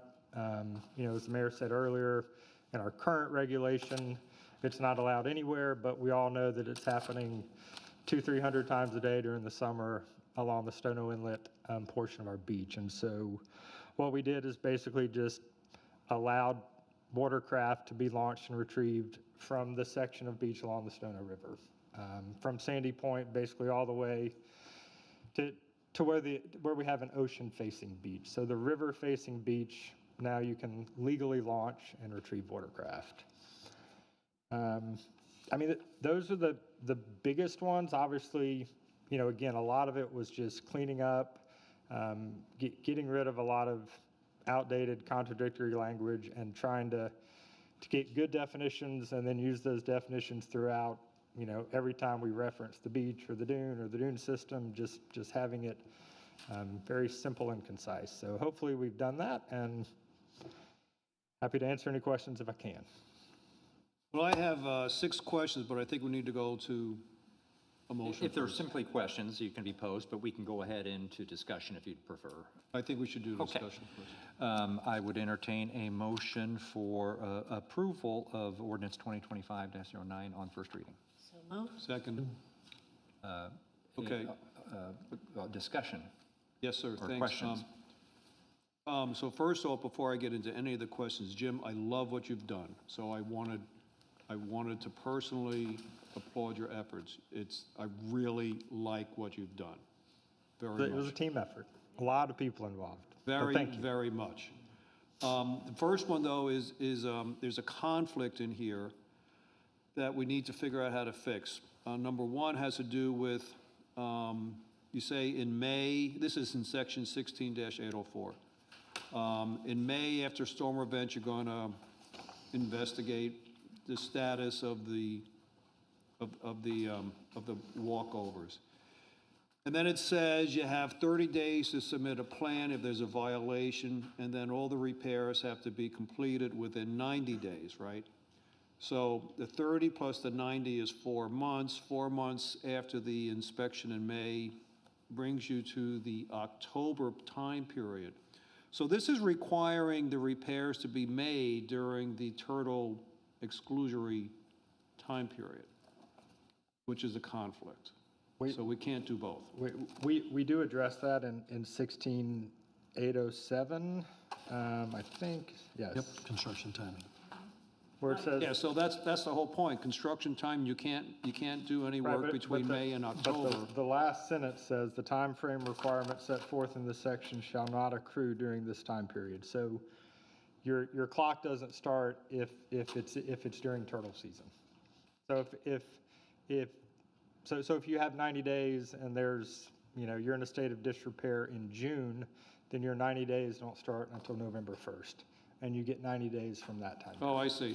Okay, so let's clean up that language. I didn't come away with that understanding. Okay. So before you proceed, can I ask a question about that? So what's the problem with doing construction during the day during turtle nesting season? Just disturbance of nests that have already been laid and eggs. Going back a number of years, when projects, again, unless this passes, the town doesn't issue permits for this, but we do review at least community walkovers historically. And generally, we almost never allow work during sea turtle nesting season. Sometimes we will at the end of the season, but you just have the risk of digging a hole and you go right through a sea turtle nest that's unmarked, and then you have a major problem. So it's best not to do any deep digging and putting structures on the beach when you have an endangered species that could potentially have eggs out there. So I'm totally okay with that. I'm just thinking that, don't we capture virtually all of the turtle nests, and do we lose the markings, or? It seems like we're incredibly cautious. We don't get them all. We don't get them all. I don't know, we have probably in an average year, 20 to 50 that are false crawls, that are marked as false crawls, and they end up hatching. So there's quite a few nests out there that are of an unknown location, but not that many, but some. Okay, all right. Yeah, there's not that many. There are some, but there's. We have made exceptions in the past, for projects that really needed to happen for whatever reason, but we've always, there is some risk, but generally we don't want that to happen, but if there's a need, we've certainly in the past said, okay, the nearest nest is 150 feet away, your activities driving piles, the vibrations is unlikely to impact that. We've coordinated with DNR on that, and then allowed some of these projects to take place historically during that time period. No, I So think there's it's great. flexibility to do that. There is the exception provision, which is 16808, so. I don't mind us being overly cautious. I was just making sure I understood that we were being overly cautious. That's great. Anything else, Mr.? I'm sorry, thank you, Mr. No, Brennan. all right. Number 2, section 16-805, community walkovers. I assume that includes the club? Correct. It does. Okay, good. Because they have like a major highway cut through the dunes, as you know. And I'm surprised they don't want to fix that because they're going to get inundated if we have a storm. So, all right, so that means the club is going to be noticed of this violation then?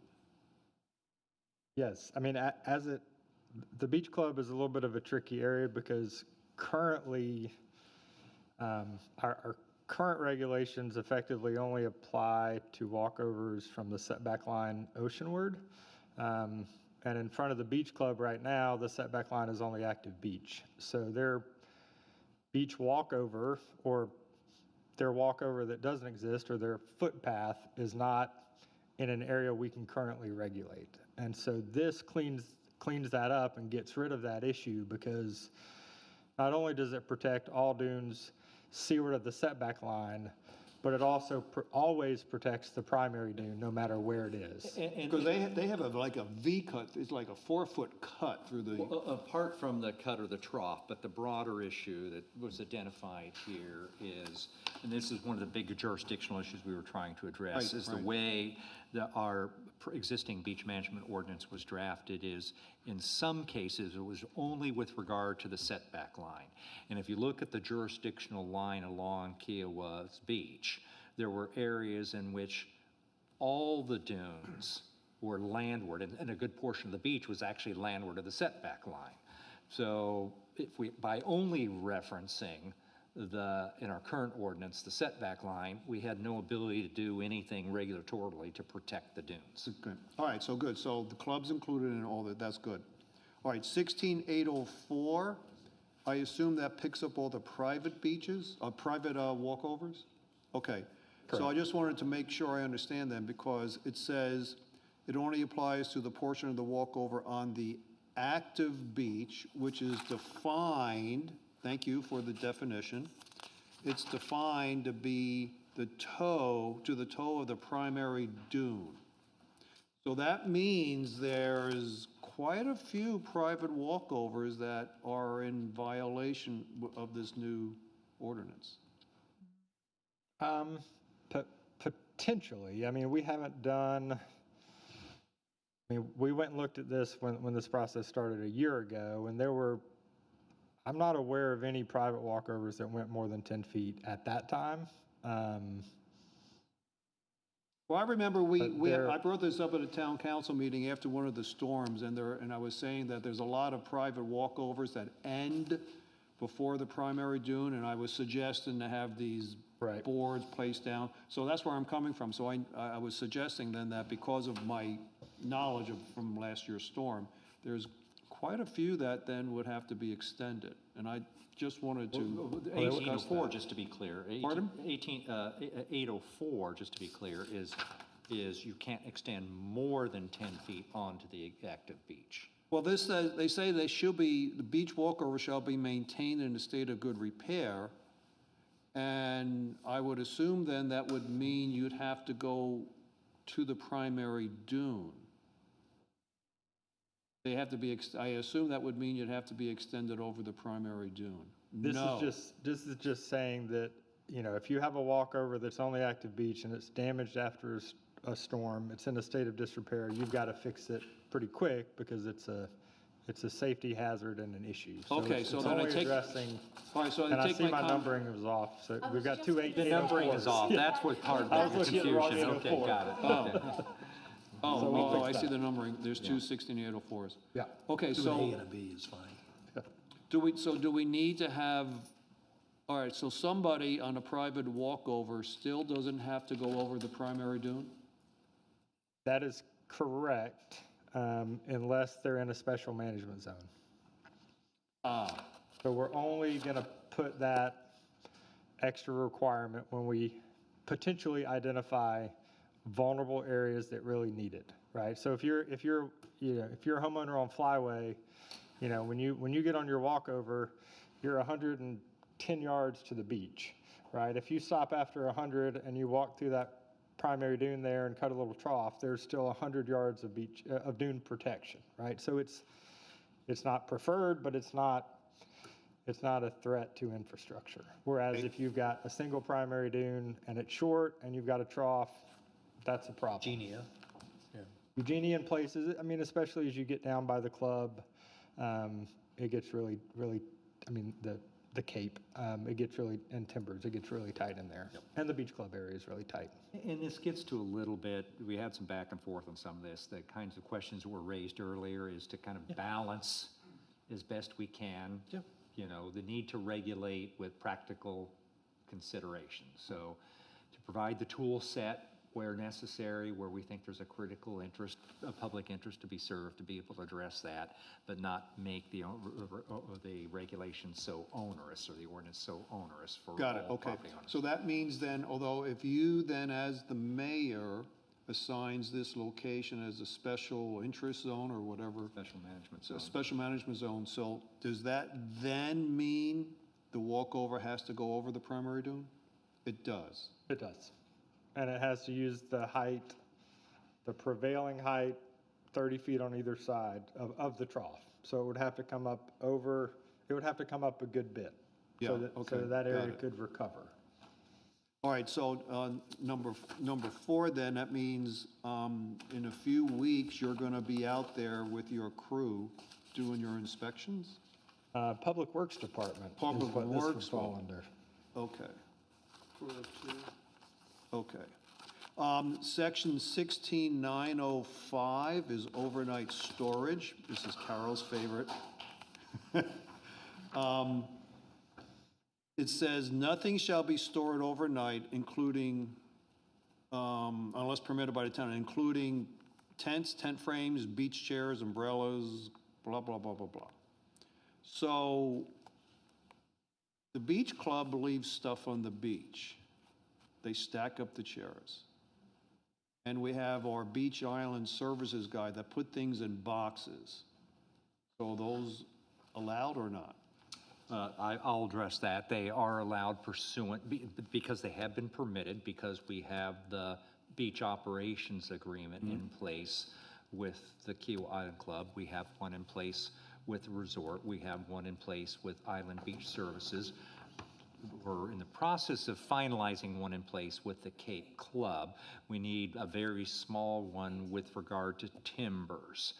Then we're basically, in the context of those agreements, kind of allowing operations as they've existed to continue with some, parameters around all of that. All of those agreements have kind of the same end date right now.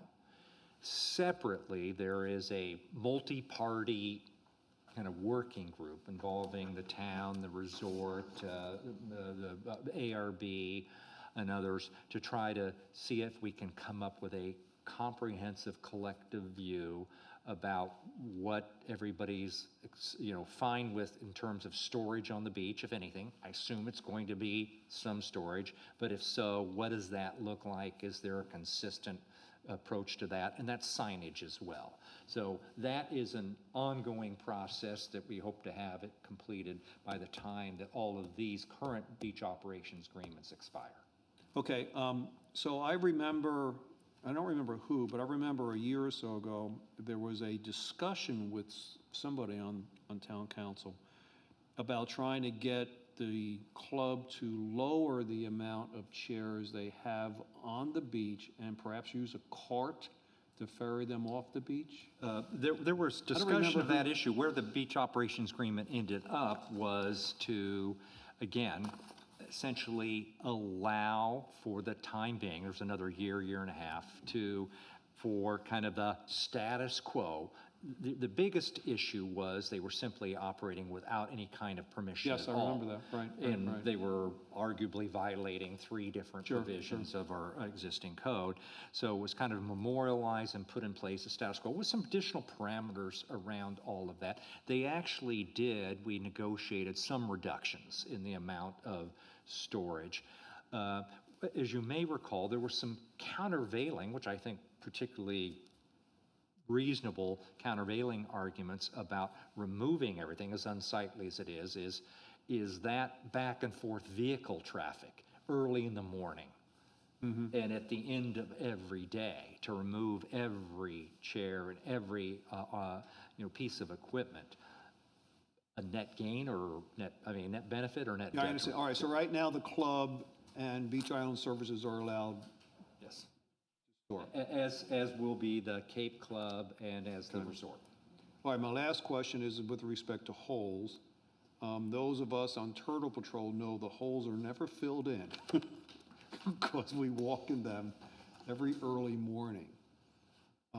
So it's nice to have the requirement, but it's not being enforced. All I can say is we will have, stepped up presence, beach patrol and code enforcement presence on the beach. There'll be stepped up number of beach patrol personnel once we reach Memorial Day.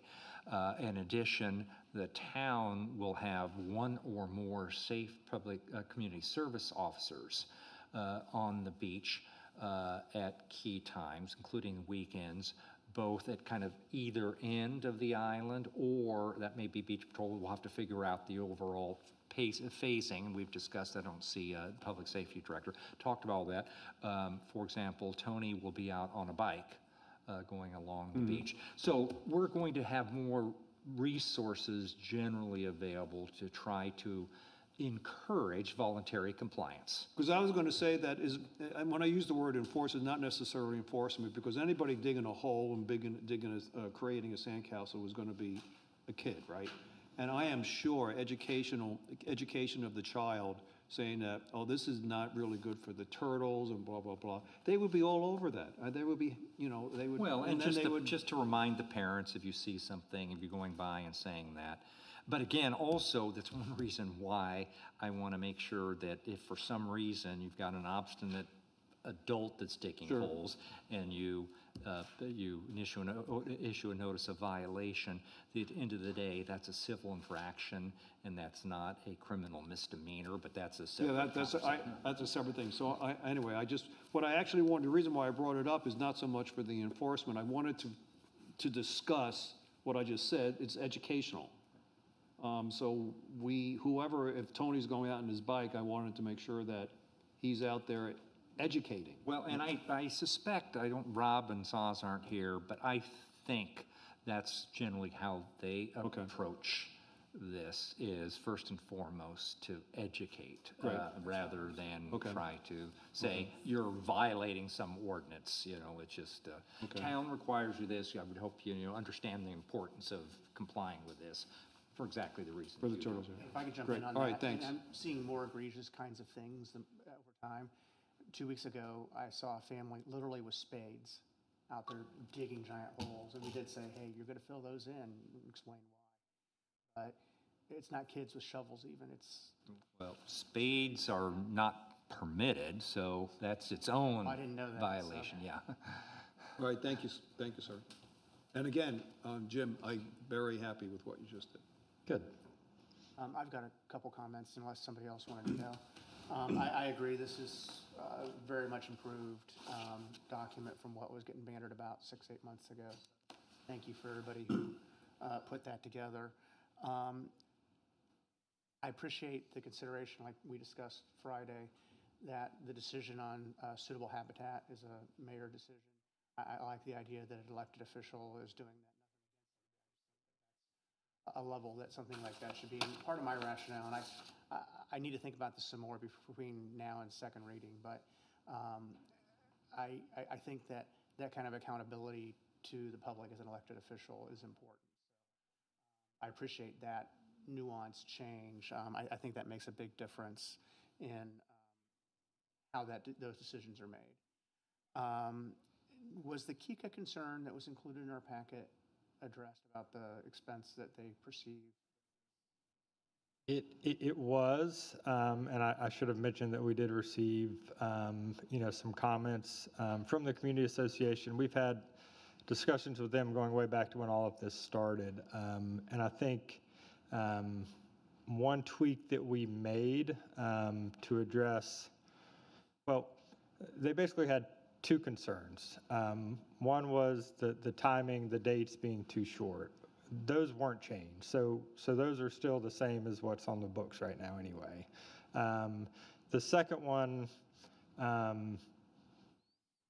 was addressed, and basically before we made the final change, all community walkovers that stopped 20 feet short had to be extended. That's already in our existing, but they have to go over the prevailing dune height no matter where they are on the island. So that could have potentially forced Kika to rebuild 10 walkovers, and some of them might have had to be really high, because they were in a trough and they'd have to go up to the primary dune.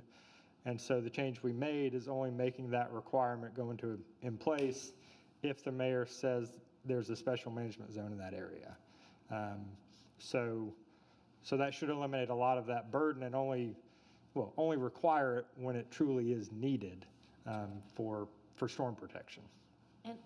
And just to tag on to that, because I had some of the same questions, have we heard back from Kika as to whether or not that stipulation about the mayor's, is that okay with them? Are they satisfied with that response?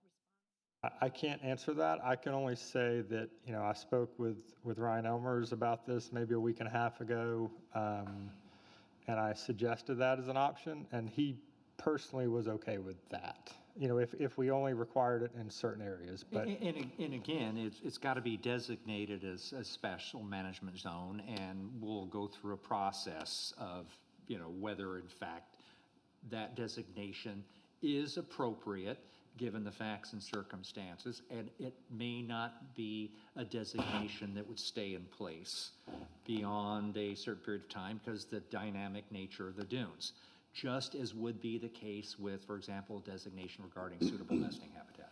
And you went where I was kind of going, is that between now and second reading, as that communication's happening with Kika, once we hit, either they're on board or there's an impasse, it'd be good to know, and hopefully not the day before council meeting. If I can go back to my first point real quick, and I'll echo, I don't want to say you've got this sentiment necessarily, Councilman Farrell, but I also am hesitant when we take something away. That's part of my rationale of the decision process, and I think that it's a big improvement on if there are any restrictions, how that would happen. Which restriction are you referring to? With the dog leash restrictions for suitable habitat areas, my first point that I made. So I appreciate that. I think that is an important improvement. Just an observation, not necessarily this, but it's in the neighborhood of this. I brought this up when we were having these kinds of discussions before I was elected. So it's been 6-7 months now. Emphasis on turtles as well. I know shorebirds get a lot of attention. I have seen people standing up toe-to-toe with a turtle nest. And I've said, well, do you know what that is? Please step back. And they didn't know. And so I've noticed the signage says, don't go near turtle nests. But if you don't know what one is, it could be a curiosity thing. So I love the way that County Park has done their posters or their signs. It's the World War II era kind of looking, don't flock the birds, all that kind of stuff. I know. I'm sorry, Lance, who? County Park. At the Peach Walker Park, they've got great visuals of what not to do with birds. You still have to tell people all the time, but at least they've got good signage. As you're considering signage, I think you're working on that. Maybe some pictures would help just so people know what to recognize. We know what they look like, but visitors don't. I suspect most people don't really know what those white poles are when they're just Yeah. wandering out there. Yeah. That's all I've got. Thank you. Mea culpa, the signage thing has kind of moved to the back burner. We'll bring it back. That's okay. I wanted to get in early enough in the process so that you could consider it. And I just, I'm sorry, do you have some additional questions? No, thank you. You I actually just answered want to comment a little bit on the issue with regard to the dog leash area, because I know that's a question that's animated the community. And part of the reason we landed here is both to provide for the accountability. There's somebody you can shoot arrows at, slings and arrows, and that would be me or whomever's in this role. And part of it was, quite frankly, the way we ended up where we did is because I said I was not supportive of memorializing for all time, you know, a 700-yard restricted area over a defined 4-month period of time. But just to be crystal clear, that doesn't mean that that there might not be a determination by me based upon recommendations of the Department of Environmental Services Department that there is a suitable nesting area. And from my perspective, that doesn't mean just, well, it's potentially, the way I'm looking at it, if they came to me with a recommendation, it would be, do we actually have evidence of nesting in here? And is it likely that there would be a potential for increased nesting in this area? Is it an area that's kind of pinched right now and there's a lesser beach area, particularly down at the end of the ocean course, where because of topographic changes, there have been dynamic changes that have occurred? Then I think that's certainly something worth considering. And I, you know, with all due respect to my very dear dog-owning friends, and we're one of those, if that were a circumstance that I was persuaded that there was nesting habitat that had to be or should be protected, that, you know, requiring the dog owner at one end of the dog off-leash area to maybe walk an extra 100, 200, 300 yards before they get the dog off-leash is not an undue burden. And I would note that in the State Beach Management Act, one of the specific things that we are supposed to have in our beach management plan is to provide for the protection of endangered species, threatened species, and important habitats, such as nesting grounds. For better or for worse, you won't find any references to dogs in the State Beach Management Act as a public policy priority. But nonetheless, it's an area where it's like everything else, it's a balancing of competing interests. Well, and I think you've navigated a tricky issue as well as I think maybe navigated right now, so thanks for that. I can already hear the tar boiling and the feathers being plucked. So good luck with that. Comes with the territory, like you say, the high-paid job. That's what we get paid for. Any other questions or comments? No. All in favor? Aye. Aye. Thank you.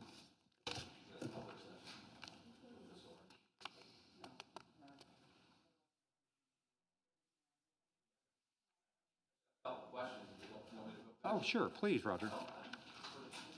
We'll take a chair up there for you. It's just now Keep past up with first which reading. We're session not we're yet in, to you know. second reading. I don't know where we are. Almost, okay. First question.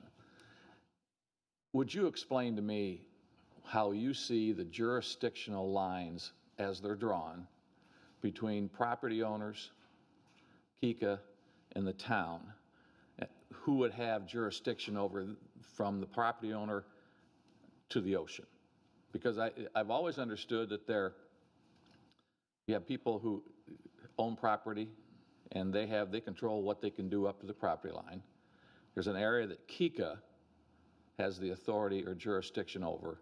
I'm not sure I know the exact definition of that, which is what I'm looking for. And then where that jurisdictional line, you know, the town has.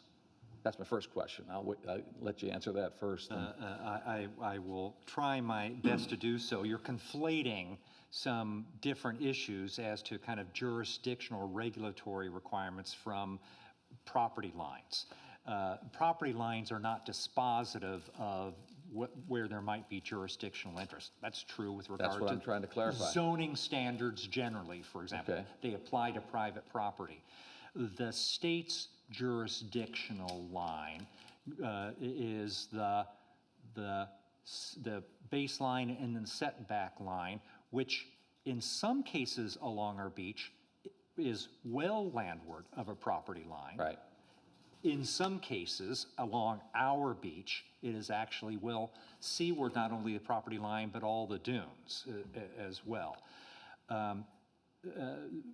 What the town has defined, as Jim indicated, is the public interest extends to all of the beach and at least the primary dune.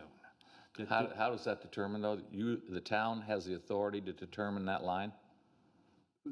The town has, yes, we have the inherent authority to protect the public safety, health, and welfare of our citizens within our jurisdictional limits, number one. This is all laid out, by the way, in the jurisdictional paragraph in the beach management. And I also don't have that available to me, so I would happily read it if I could. And so that's outlined in the jurisdictional section in the Beach Management Act.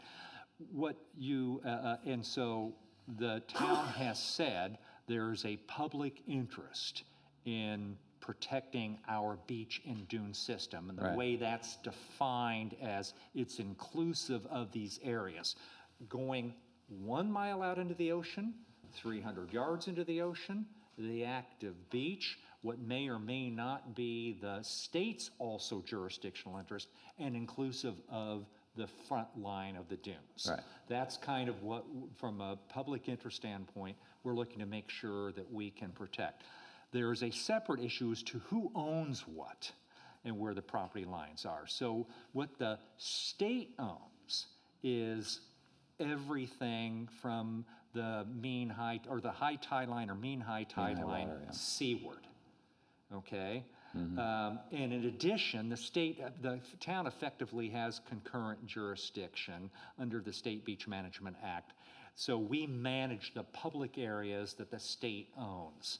And our police powers jurisdiction go out for 1 mile from the town's municipal limits along the Atlantic Ocean. Good luck with that. Then you have Kika owns a strip of land that was conveyed from Kiawah Partners that runs almost the entire length, with exception, almost the entire length of Kiawah Island, that is from the mean high tide line to the other private property lines. Okay. The depth of that strip narrows, and it runs the entire length of the island, except it ends at Timbers. There, the private property line goes down to the mean tide line for both the Cape and the Timbers. So I don't know if that's helpful, but It was helpful, I appreciate it. okay. So then in this process, as Jim has probably done and looked at all the different boardwalks that are out there, walkovers and everything, are you going to give people who exist, who may not be in compliance, are you going to give them grandfathering until they would need to change it or repair it or whatever? Are there people who, by your limitations, Jim, would immediately be in violation?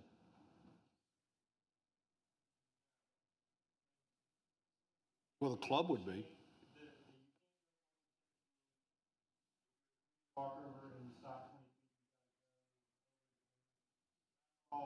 I mean, maybe that was the primary dune designation that you were talking about, that people would now have to come in, they'd have to be in compliance, and it'd be both public and private that would have to be in compliance over the primary dune?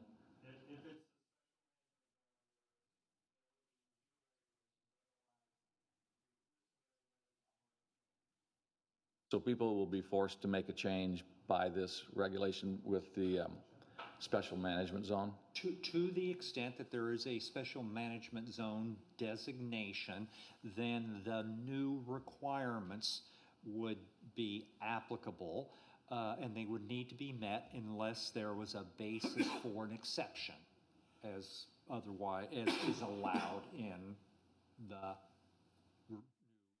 ordinance that we've now approved on first reading. Thank you. That clarified it for me. I appreciate it. I guess one follow-on question. So if my destroyed in a storm,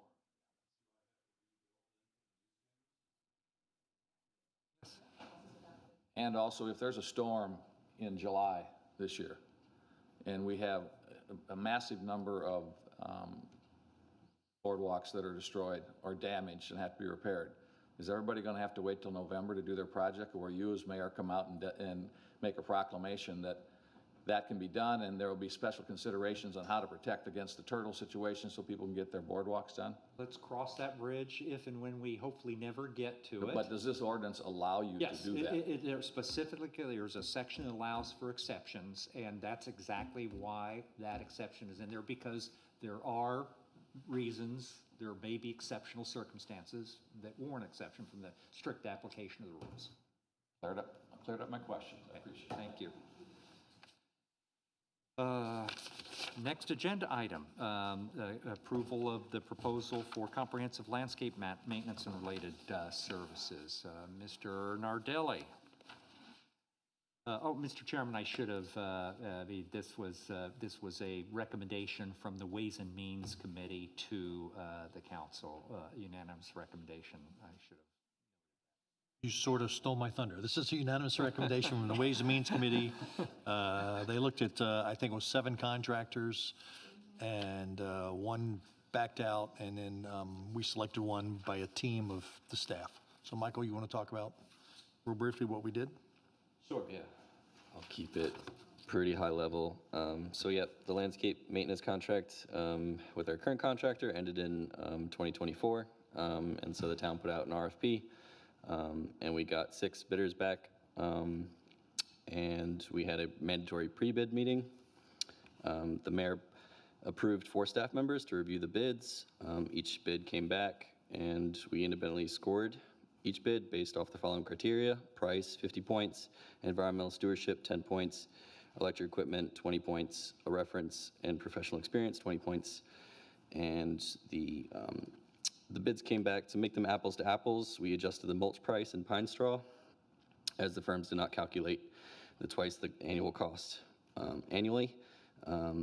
Once the bids were all apples to apples, the committee scored each company as follow: Artigues Landscaping, 73 out of 100, Land One Group, 81 out of 100, Russell Landscaping, 60 out of 100, The Greenery, Inc., 83 out of 100, U.S. Lawns, 77 out of 100, and Yellowstone, 49 out of 100.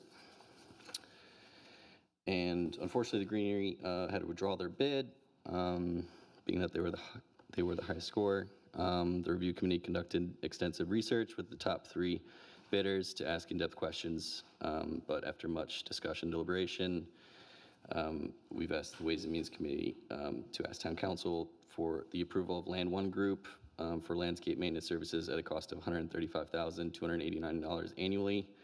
And we're going to subtract the price of pine straw and mulch out of that. The review committee feels very comfortable that Land One will provide great service to the town, as they've been committed to a 5-day a week service level that no other contract company provided. Any questions? The only thing I would add was 5 days a week, there'd be one person here year-round, and then during the summer months or the growing season, like right now, there'd be 2 to 3 people here all 5 days. So it's pretty comprehensive service for our routine maintenance. And I just remind council members that this was kind of the second iteration of this process. The first time we did this, there were some issues with regard to the scoring. There were some issues as to whether there were actually apples-to-apples comparisons amongst the bidders. Based on advice of council, we'd gone out with initiated a new process. It's been a pretty rigorous one. Earlier this morning, we met with the owner of Land One, in addition to providing the 5-day week coverage, they've also, Councilmember Kay, this will be of particular interest, they're going to be fully electric other than mowers, and they still hope to add mowers as well from the get-go. Leaf blowers, trimmers, everything. So I would entertain a motion for approval of the staff's recommendations to retain Land One as the town's landscape contractor. So moved. Second. Any further discussion? Yeah, I have a question. Ms. Tillerson, how how would payment for services happen here? Is this going to be a monthly payment, or how will the payment be? Yes, normally they bill us monthly. And so what normally happens is that invoice would go to Public Works. I'm normally copied on it. It goes to Public Works because they list what they're doing, and they need to essentially verify that what they list based on the contract is effectively what they've done before payment is authorized to go into the system for payment. So that's exactly where I'm going. Thank you. As we talked a bunch in audit the other day, you remember? So there wouldn't necessarily be milestones, but there'd be items they would have to be completed, or they did complete it. Would there be like a checklist of things that they did, or is there a formal sign-off procedure on that invoice that you or somebody signs off on? Yes, they also have a software they're providing to us that is state-of-the-art. A lot of other landscape companies provide that, which basically, it's a reporting document that shows, what they did, milestones to meet, and things of that nature, and kind of what our expectations are per the contract. So that software will be available to us. So you would sign that, verify they did the work, and then forward on the invoice? Issue it too, yes. Okay, great. Yeah, that's one thing for the public. That's one thing we're really focused on going forward, is making sure that we have projects, whether it's service projects or hard projects, that we've got milestones where the contractors or consultants are supposed to meet, and that somebody signs off they've met those milestones before they get paid. So it's going to be more of an issue going forward. And just one thing, we've had discussions, and we will have further discussions, meetings with the vendor even prior to their formally starting on June 1. And one of the things we're going to be focused on is truly taking care of all our rights of way along 2 miles of Kiawah Island Parkway and Beach Walker Drive, and it's been stepped up on Beach Walker Drive more recently, but it's been lagging on Kiawah Island Parkway, and that's something that they're going to help us with. Any other discussion, questions, comments? All in favor? Aye. Aye. Thank you. Next agenda item, Mr. Nardelli, is, another recommendation, Mr. Chairman of the Ways and Means Committee. Yeah, so from our technology head, Mr. Nardelli here, he is proposing that we move our technology infrastructure to a different cloud within Microsoft, but it would move from, I don't know what the cloud is, but it would move to Microsoft's government community cloud. So this cloud apparently has a lot more rigor and protection in it than our .org, Microsoft's .org cloud does. It's going to help us with compliant data integrity and then just normal communications. It supposedly will help with our emails being captured and fraud emails being sent out that the mayor and I both have direct experience with. So it will, again, change our designation from KiawahIsland.org to KiawahIsland.gov, and it will take probably 2 to 3 months to do the transition. Great. Yeah. Mr. Councilmember Farrell, I would simply note, add to that, we will still own Kiawah.org, and anybody that enters Kiawah.org, and it will still point to Kiawah.gov, but Kiawah.gov will be the official web address from henceforward. Could I entertain a motion for approval of the staff's, of the Ways and Means Committee recommendation to the council of approval of the staff's recommendation regarding the IMS Solutions contract and migration? So moved. Second. Any further question or comments?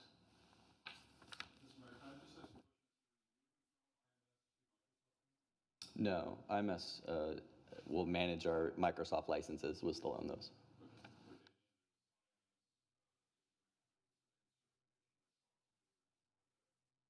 No, I don't believe so. All in favor? Aye. Aye. Thank you. Next agenda item is to consider approval of, it's listed as an architectural design competition for a proposed town hall wing addition. What I would note is what the council is really being asked to approve here is the potential expenditure of up to $60,000 that would be awarded as up to 3 selected firms to participate in a design competition, and this would be a stipend, and that is what is actually being proposed for approval by the council. Could I entertain a motion for approval of the expenditure of up to $60,000 for a design competition for the new wing addition? So moved. Discussion. I just want to recall, so we're going to go out and solicit invitations to bid, and then from those invitations, we would select 3, and those 3 is ones we would contract with for the It's not so preliminary much design. invitation to bid, it's for qualifications. Request for qualifications. And maybe can back up a little bit, because we've socialized some of this with the community at my town hall meeting. We've discussed some of this at our prior council meetings. If I could ask either Neil or, okay, to just put up three slides and I'll provide a little context. So, this had been something I talked about at the town hall meeting, and God bless them for doing so.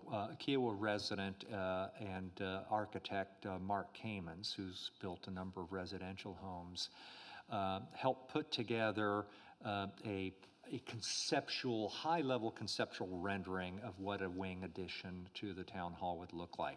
This is the elevations, and then he also did, in the next 2 slides, are a site plan, which you see the wing, and then some additional parking to support all the programmatic activity. This, and the next slide is a very high-level conceptual floor plan.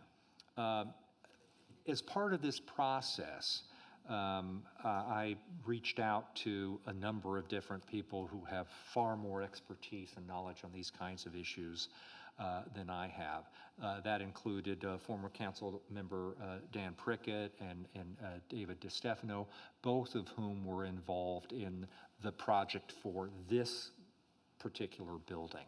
In addition to Mark Kamens, Mark Permar has been extraordinarily helpful in this process as well, and he's helped guide us kind of to what we're proposing today. Both he and Mark suggested the design competition process and kind of how that would unfold.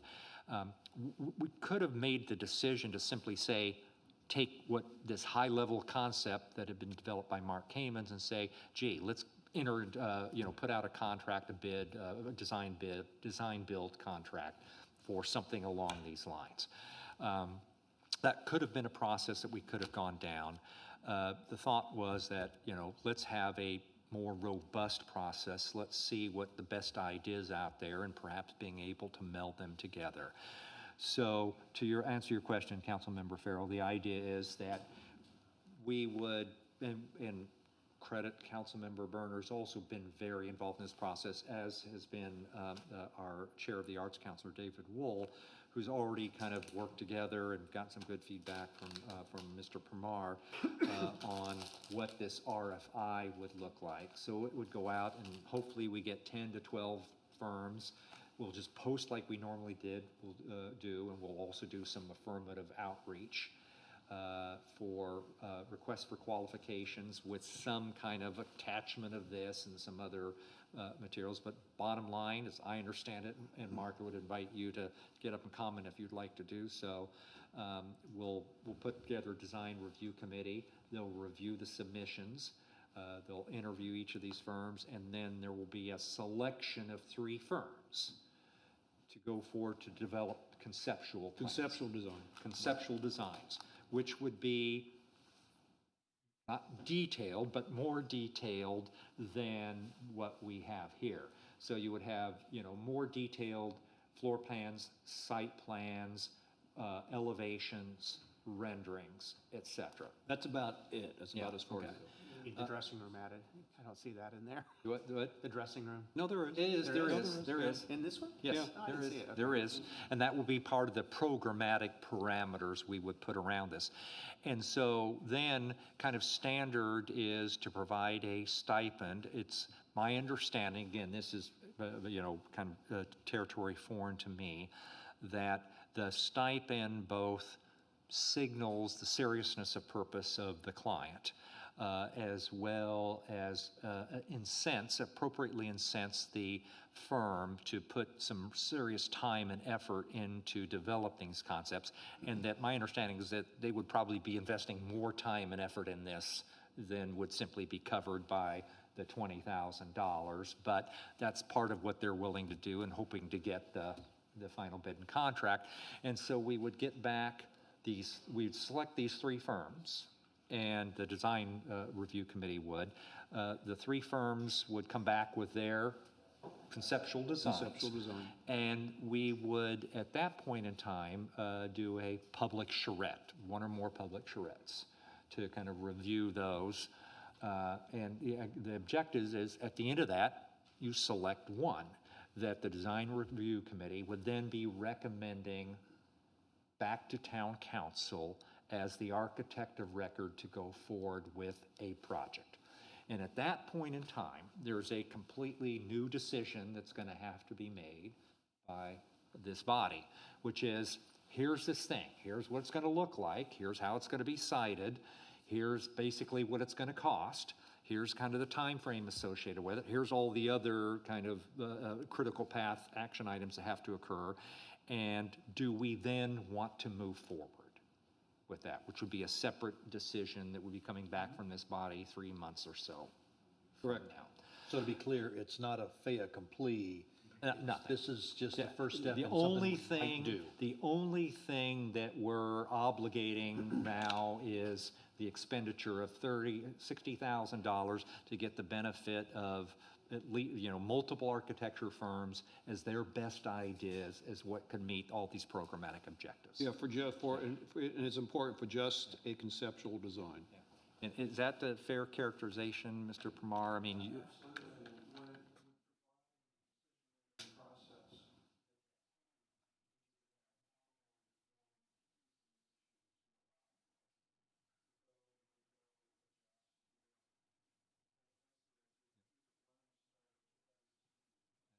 and I just want to reiterate that what this is and what it is not, because there's been some confusion about that. This is a civic and cultural center wing or addition to the municipal center. It is a part of the municipal building. It's intended to be used by the public. And it going to include community meeting space, because there's a paucity of that on the island for community groups. The spaces that are available do have to be rented, and that's a challenge for some community groups. Right now, some community groups do hold meetings here in council chambers, which we don't charge for that, that's great, but that sometimes creates programmatic conflict with the council business, with committee business, et cetera. Not to say this still couldn't be utilized, but you would have separate meeting space that would be available dedicated for that purpose. It would also include an auditorium facility that would be amenable to supporting a lot of the current programming put on by the Kiawah Arts Council.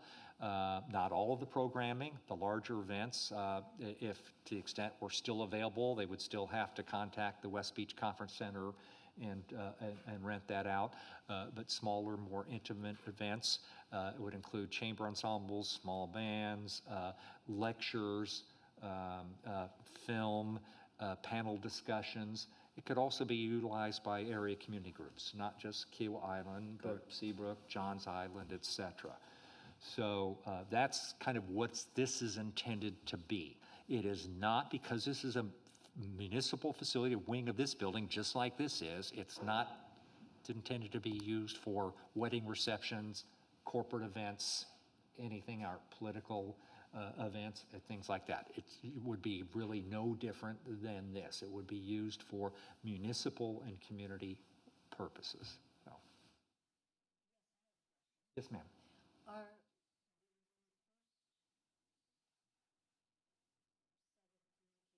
Out on this. Are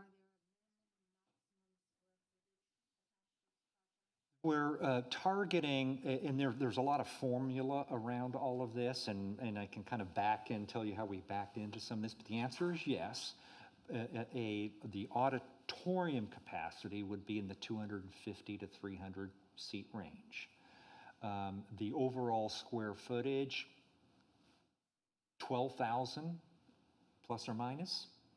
A little bit depends on what comes back with the architect. The particular rendering you just saw, Mr. Kamen's, was 11,097 or something, 11,900, something just shy of 12,000 square feet. And that included a 293-seat auditorium. That included a good-sized stage, wing areas, storage spaces, community meeting rooms, appropriate bathrooms, and dressing room and bathrooms as well as a large lobby space that would be a gathering space for other kinds of events, or before you enter, could also be used as better venue for Kiawah Arts Guild displays, better than kind of the dark halls here. So those are kind of some of the programmatic parameters around this. And art classes. Yeah. One of the things we're mindful of, a couple things we're mindful of is right now we're on septic, which is not ideal. We tried to ascertain whether, in fact, if we had to stay on septic, whether there was sufficient capacity, and that's one of the issues with kind of overall size, apart from physical constraints. Sewer is one of those issues. We would like to explore, we've had some preliminary conversations with either Kiawah Island Utility or Seabrook Island Utility about getting actual sewer connection, because I don't like the idea that we're on septic right next to Hollover Creek at all, period, full stop. So I'd like to rectify that. Another issue is there's a general formula associated with, an auditorium-related kind of seating, number of vehicles that you've got to provide for, and we want to be mindful of how much hardscape you're adding to this facility beyond the existing parking spaces that we have, which would be clearly inadequate. So we need to add more parking, and so want to be mindful of not kind of overloading the site with a lot of additional hardscape. And what you saw in Mr. Kamen's presentation was a number of additional parking areas and parking slots that would meet kind of the formulaic requirements for. When do I start lobbying?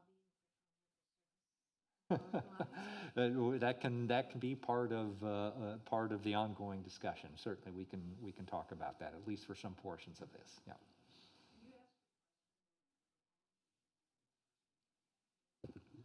At what point can we begin lobbying for permeable surfaces on our parking lots? I think you just Yesterday. Yesterday. So anyway, any other additional questions or comments? Just one other thing, to the extent that, again, we've talked about this a lot, but to the extent that it's a community and cultural center, oh yes, we can not necessarily, in fact, we will not add on a loading of costs. There will be ongoing costs that we'll have to pay as operational budget. We can pay for this out of our accommodation taxes. And so we're not burdening the townspeople or the town with some financial yoke, if you will. We've got the money to pay for this. And again, as we build it, we don't have to necessarily use our capital.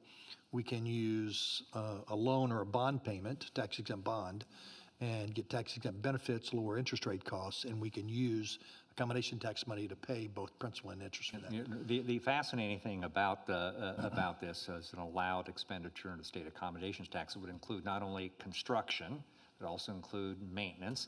It includes utility connections, roadways, connections, and financing cost. Cover the principal and Yes. Yep. Yep. Carol, my first question was around specs that would go at minimum and maximum square footage is part of that. And I just think if it's a little bit broader, we might get some more interesting design possibilities, instead of it being very restrictive in terms of what's being requested of the people who submit bids. Did we actually have a motion? Did I get a motion on this? Yes. Okay. Any further discussion, conversation? All in favor? Aye. Aye. Thank you. Shall we take citizens' comments out of order? Yes, we should. That's a good suggestion. I would entertain a motion to modify the agenda to now take citizens' comments in advance of the executive session. So moved. So moved. Yeah. All in favor? Aye. Aye. Thank you. Hi, Todd Bonet, 3532 Shipwatch. I'm also on the board of Reserve Kiawah. Carol Medendorp and I run the Regime Council, and then I'm also the president of the Seascape Regime. Two questions or comments. Stephanie, do we capture the regime that a renter is in when they do the short-term rental license? Do we capture the regimes? The regime, if they're in a regime? Yes, if anyone in the regime have short-term rental license, yes, they're captured. Okay, that'd be helpful to get, because one of the things we've talked about is whether or not, two items. One is, as cost of ownership goes up, there's a fear that owners will sell to investors, and we'll see increased rental activity. So it'd be great to track the trends. And then the other thing is the Regime Council's talked about some ideas on how we can deal with concerns over renters. Second question I've got is on the bobcat situation. I understand that state statute limits your ability to, say what type of pesticides can and can't be used. But could you actually require the pest companies, when they submit for their business license, to disclose what pesticides they use? Believe me, I thought about a wide range of those potential options.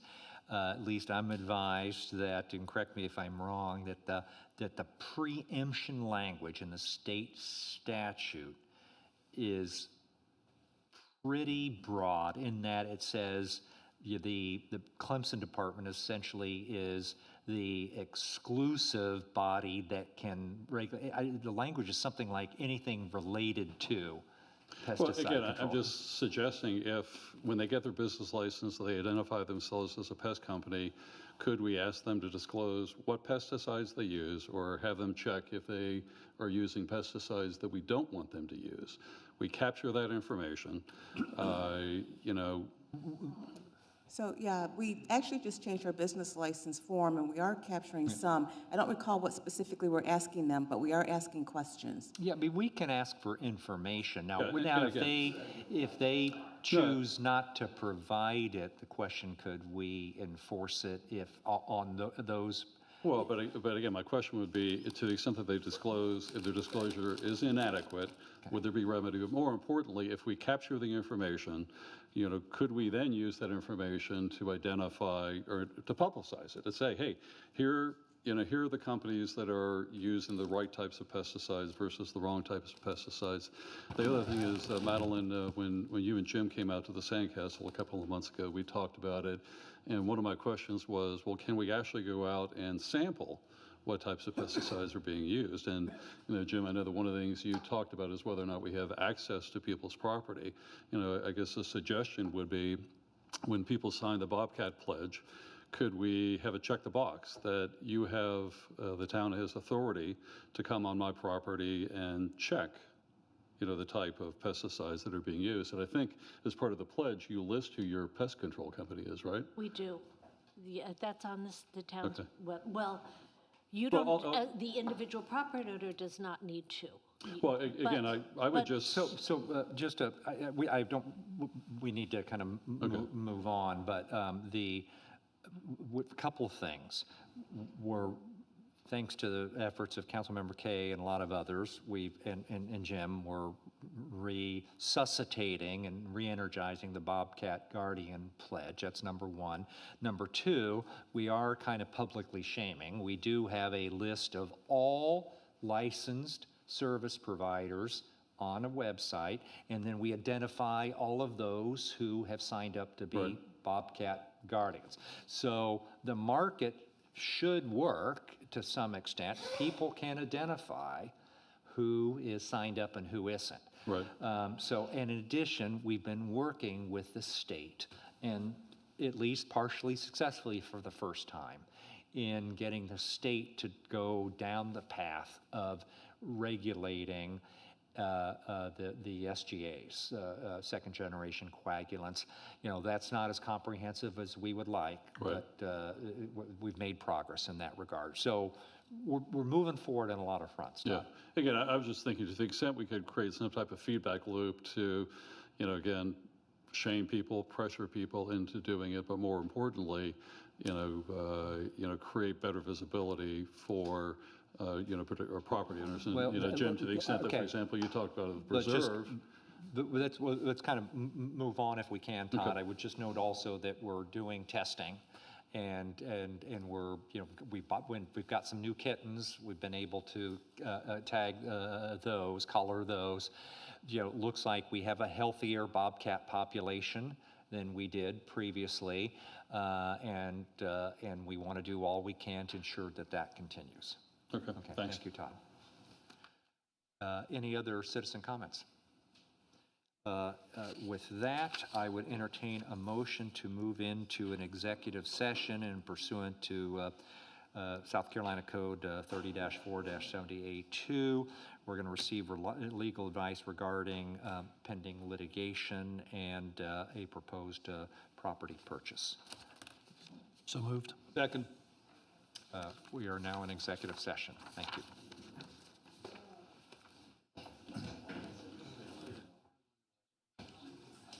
No, you held it.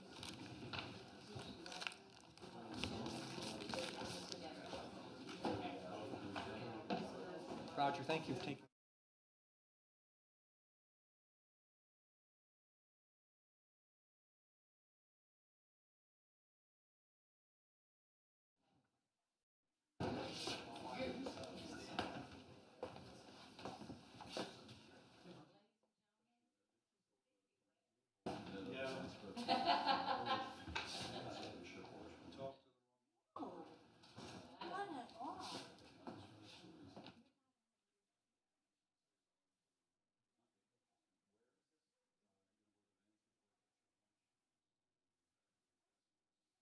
Ones that are down in that parking lot Yeah. that's. Right. Yeah, and so the question.